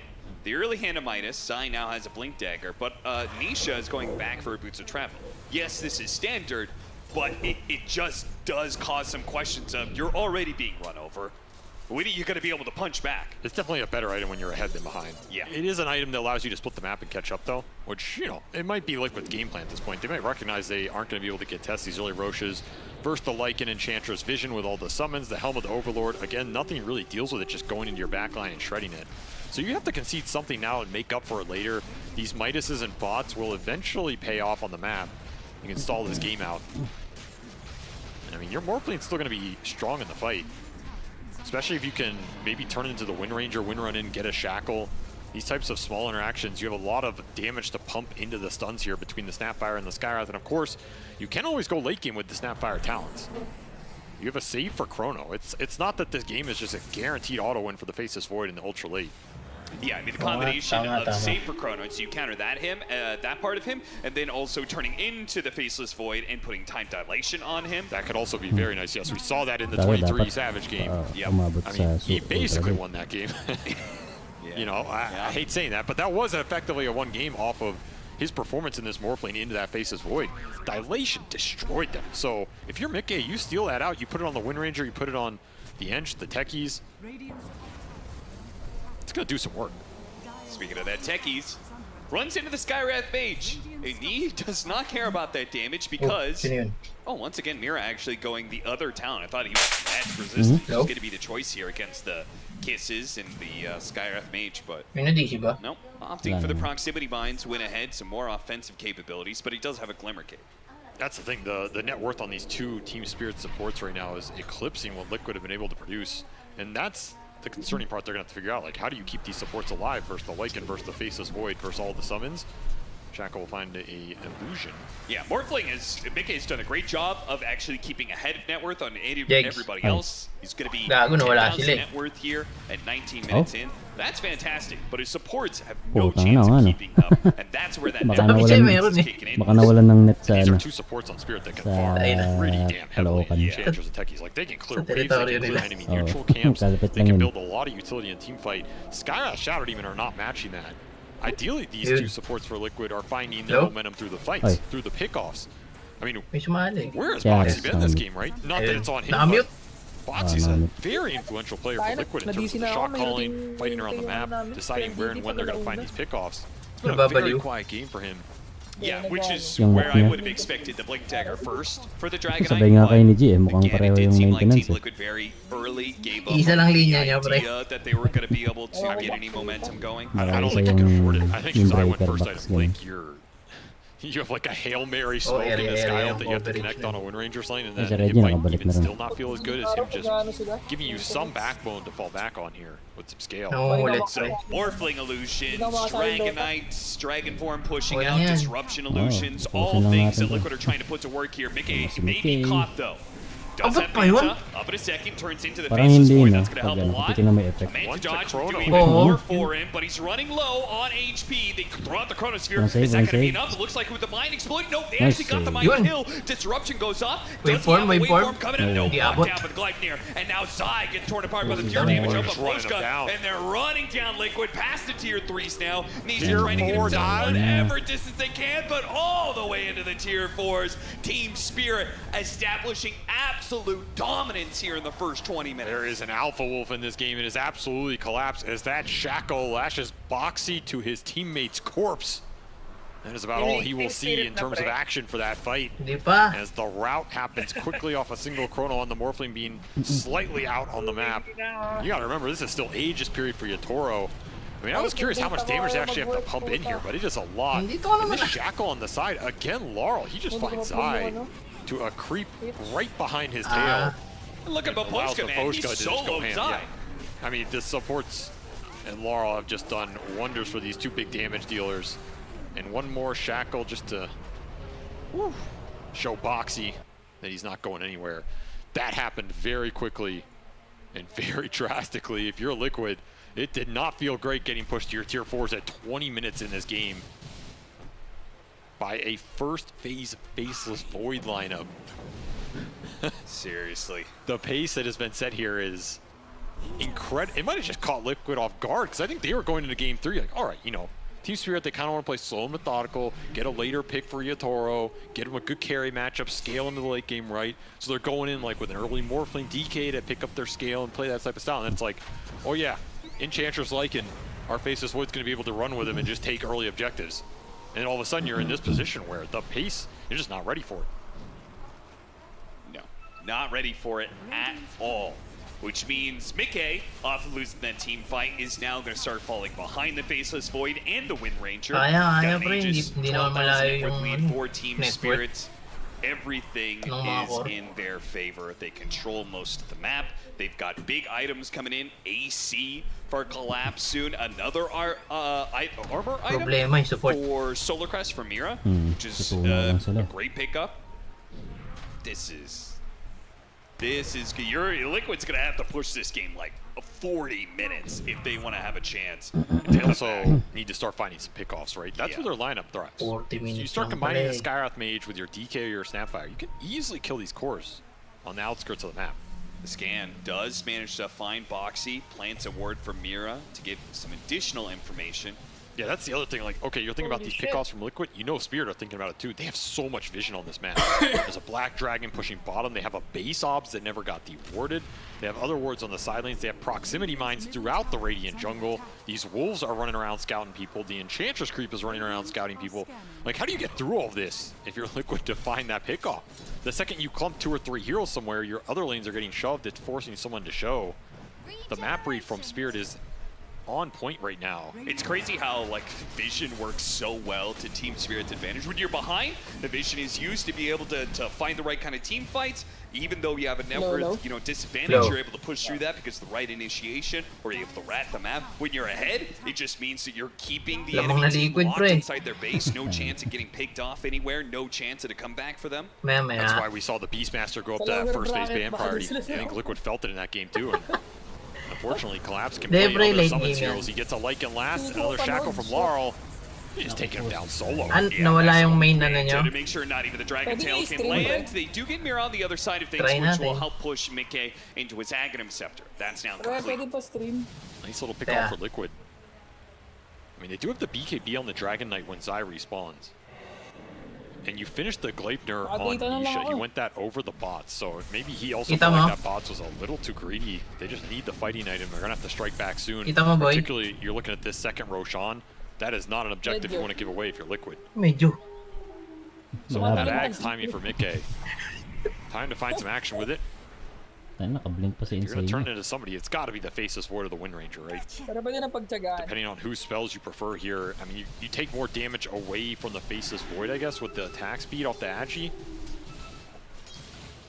Yeah, but I think the Aghanim Scepter is way more effective if you take the Wind Ranger form. I mean, the spells nice. Yeah. Like, you land a Shackle on this Faceless Void, you might just kill him with Skywrath burst damage.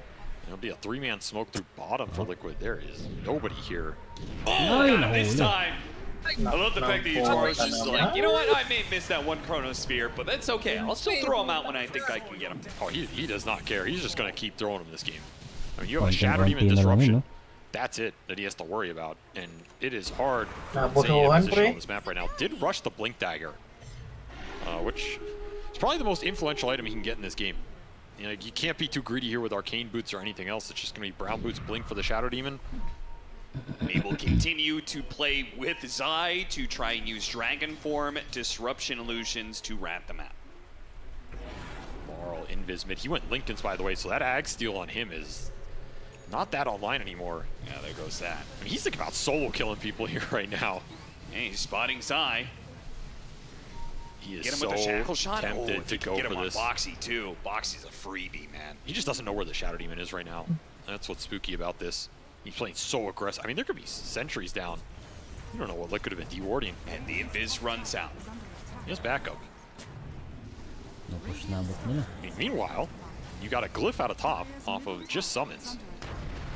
Yeah, that feels very bad for Team Liquid. And Rosha spawn. Parang Team Spirit are going to scout this out soon. Oo nga eh. Gusto mo yan, pampagana. Like, you do not want to throw this game going high ground and give that objective away, for sure. Pag malaki price pool, no? Palag-palag. Map to just clear out the space here. It's going to be wild until we get Scotty on the Morphling, which I think is then the connecting piece where he's going to feel a lot more comfortable playing in team fights. As long as you don't give him that window to get that, you just get this Aegis and start forcing fights before he gets Scotty. I think you're pretty happy with Team Spirit. Laurel pushes in the bottom lane, then he'll go through the gate to join his team. Linken's for Yatoro as well. Those two Morphling Ags targets we talked about both have a Linken's now. gonna have to think about it if you're Mickey. He just might not even see it. He might just go in and try and steal the Void. Yeah, so what's gonna happen? Like, are they gonna get a good Dragon Tail off ever? Are they ever going to get a Morph off? Nako po. This fight is so hard for Team Liquid unless they have information. That's something that they don't have anything, man. They have zero vision mechanisms in this game, and all the wards up there are dire. Proximity mines, wolves, dragons, creeps. Very difficult to contest. They will have to concede a second Roshan here. That'll be another Aegis for Yatoro and a cheese, probably for Laurel. And that could mean high ground. You have a lot of utility backing up these cores right now. Dude, they are still working on trying to get some of these tier 1 towers. And Team Spirit will let them have any of them. Mid's still up, bottom lane's still up. They're also pinging this last obs on the map. Not the last one, but the most recent one from Liquid. These wards are so precious because you have to fight around them if you're Liquid. You don't have another way to bypass all the vision that Team Spirit are throwing at you, and it'll be a gem from Aposhka that clears it out. So you have one obs bottom, and that's it right now. Everything else is darkness, as Mira's setting up to scout their Tormentor when it spawns. But I think the call has been made to go high ground. You got to remember, there's still no glitch. They got to get heroes in front of this, man. Like, Liquid's play is to stall out the game. Giving away free building damage like this is going to feel very bad. Not just building damage, it's in tier 3, it's a ranged barracks. These creeps are chunking this building. A solar crested up ancient black dragon just went to work. Also, a double damage Yatoro with Lincoln Sphere stacked on him is about to go to work. Wala si Aris. This is a tough engagement. He just throws Sphere on it too. Immediately goes for the Snapfire. Doesn't get that thanks to the disruption, so he kills Zion instead. Visha still gets shackled. He might be able to get that kill anyway. Beautiful stuff from Laura. Buybacks mandatory here for Liquid. They don't even have the Dragon Knight one. It's just going to be another lane. Yatoro just keeps going. He doesn't care, man. Chrono or not, he doesn't need him to continue this onslaught. Where is the Morphling? Is Scotty finished for Mickey? He's got it now. He's got to get through this Lincolns and get off the board. Yatoro hiding while it's on the cooldown. Oh my god, another range building. Team Spirit just put so much pressure on Team Liquid. They're struggling to be able to formulate a response here. Another lane of barracks gone. And you still haven't even gotten this Morphling ult off. Just no openings. Two lanes for a single Chrono and a Nisha Snapfire buyback here. Liquid are in big trouble, and they are on their last leg in this upper bracket final.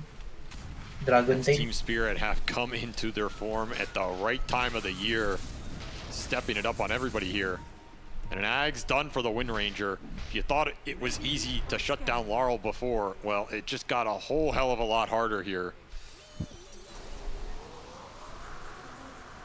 Taro gonna take the time to get a Tormentor for his team. Like, all right, just a little something to help us out. Tormentor's getting him, to be honest. Yeah, he's struggling. This has been the hardest part of the game so far for Yatoro. The damn Tormentor. Thought I could kill anybody 1v1. He was about to, if he had Chrono, not that it would help. And another smoke this bottom lane for Liquid. Feels like the only area they're confident going in. Yeah, and they never find anything here. I mean, they might find Collapse. Just walking into him. Oh, they're just gonna miss him. Is that a good catch, though? I don't know who's catching who here. Him, man. I don't know if this is gonna be good. Try to go for the Dragon Tail. No. BKB too fast. BKB and say goodbye to Insania. Oh, Insania straight back. Immediate buyback from him. I mean, Team Spirit are going to go for this high ground push. Most assuredly. You're not getting away with anything in this game. Team Spirit will force out the buyback one way or another. Almost a 30k lead at 30 minutes. The pace of this game is insane by Team Spirit. As they're going to run it in with another Chrono. Got him on the Chrono, but he got the Morph strength and the disruption is ready to go.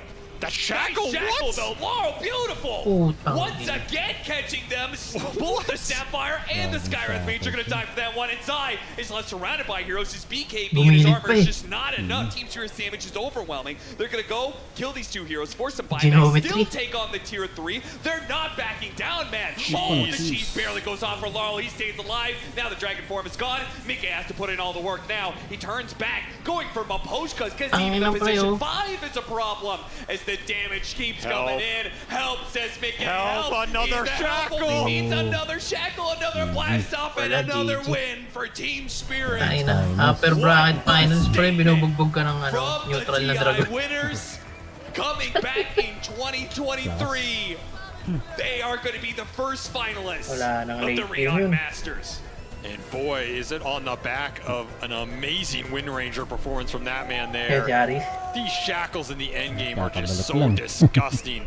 I think at that point, Liquid wanted out of that shackle shot hell as it was just raining in. I go back to the tempo switch up in this series. You go game 1, Liquid take it to them in lanes, overwhelm them, and scale into that late game off of probably their weakest draft and a tough position for Yatoro to carry. Game 2, Yatoro comes in with a sword pick. They play that game pretty methodical, take it slow. They bait Liquid into a position where suddenly this Beastmaster vision feels like it's playing for the late game. And in game 3, the Lycan just ramps that tempo up off the Beastmaster band and just takes it straight to Liquid's throne here. In like 20 minutes, your 2 racks are gone. You thought this is going to be his slow game? Nah, we're going to jam it straight down your throat. You're going to choke on it, and you're going to be choking down to lower bracket. Team Liquid will still have a chance to beat Team Spirit again, but it's going to be after a battle with either Talon or Cayman Gladiators. And hey, you know what everybody's real happy about right now? No Western European team. It is not going to be a game in the Liquid Grand Final for the 6th time in a row.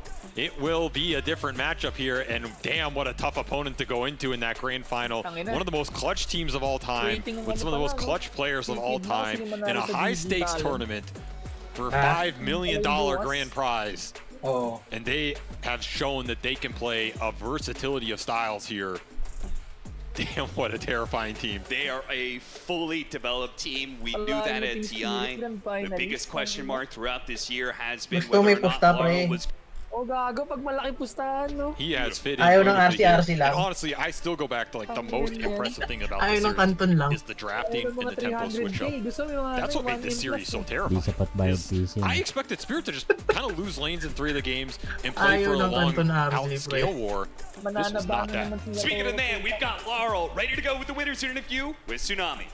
I am joined by Laurel of Team Spirit, which before I ask you any questions, real quick. To get to this point, you had to beat Sumail on Aster, you had to beat GPK on BB Team, and you just beat Nisha on Liquid. Can we get some love for this man right now on the stage?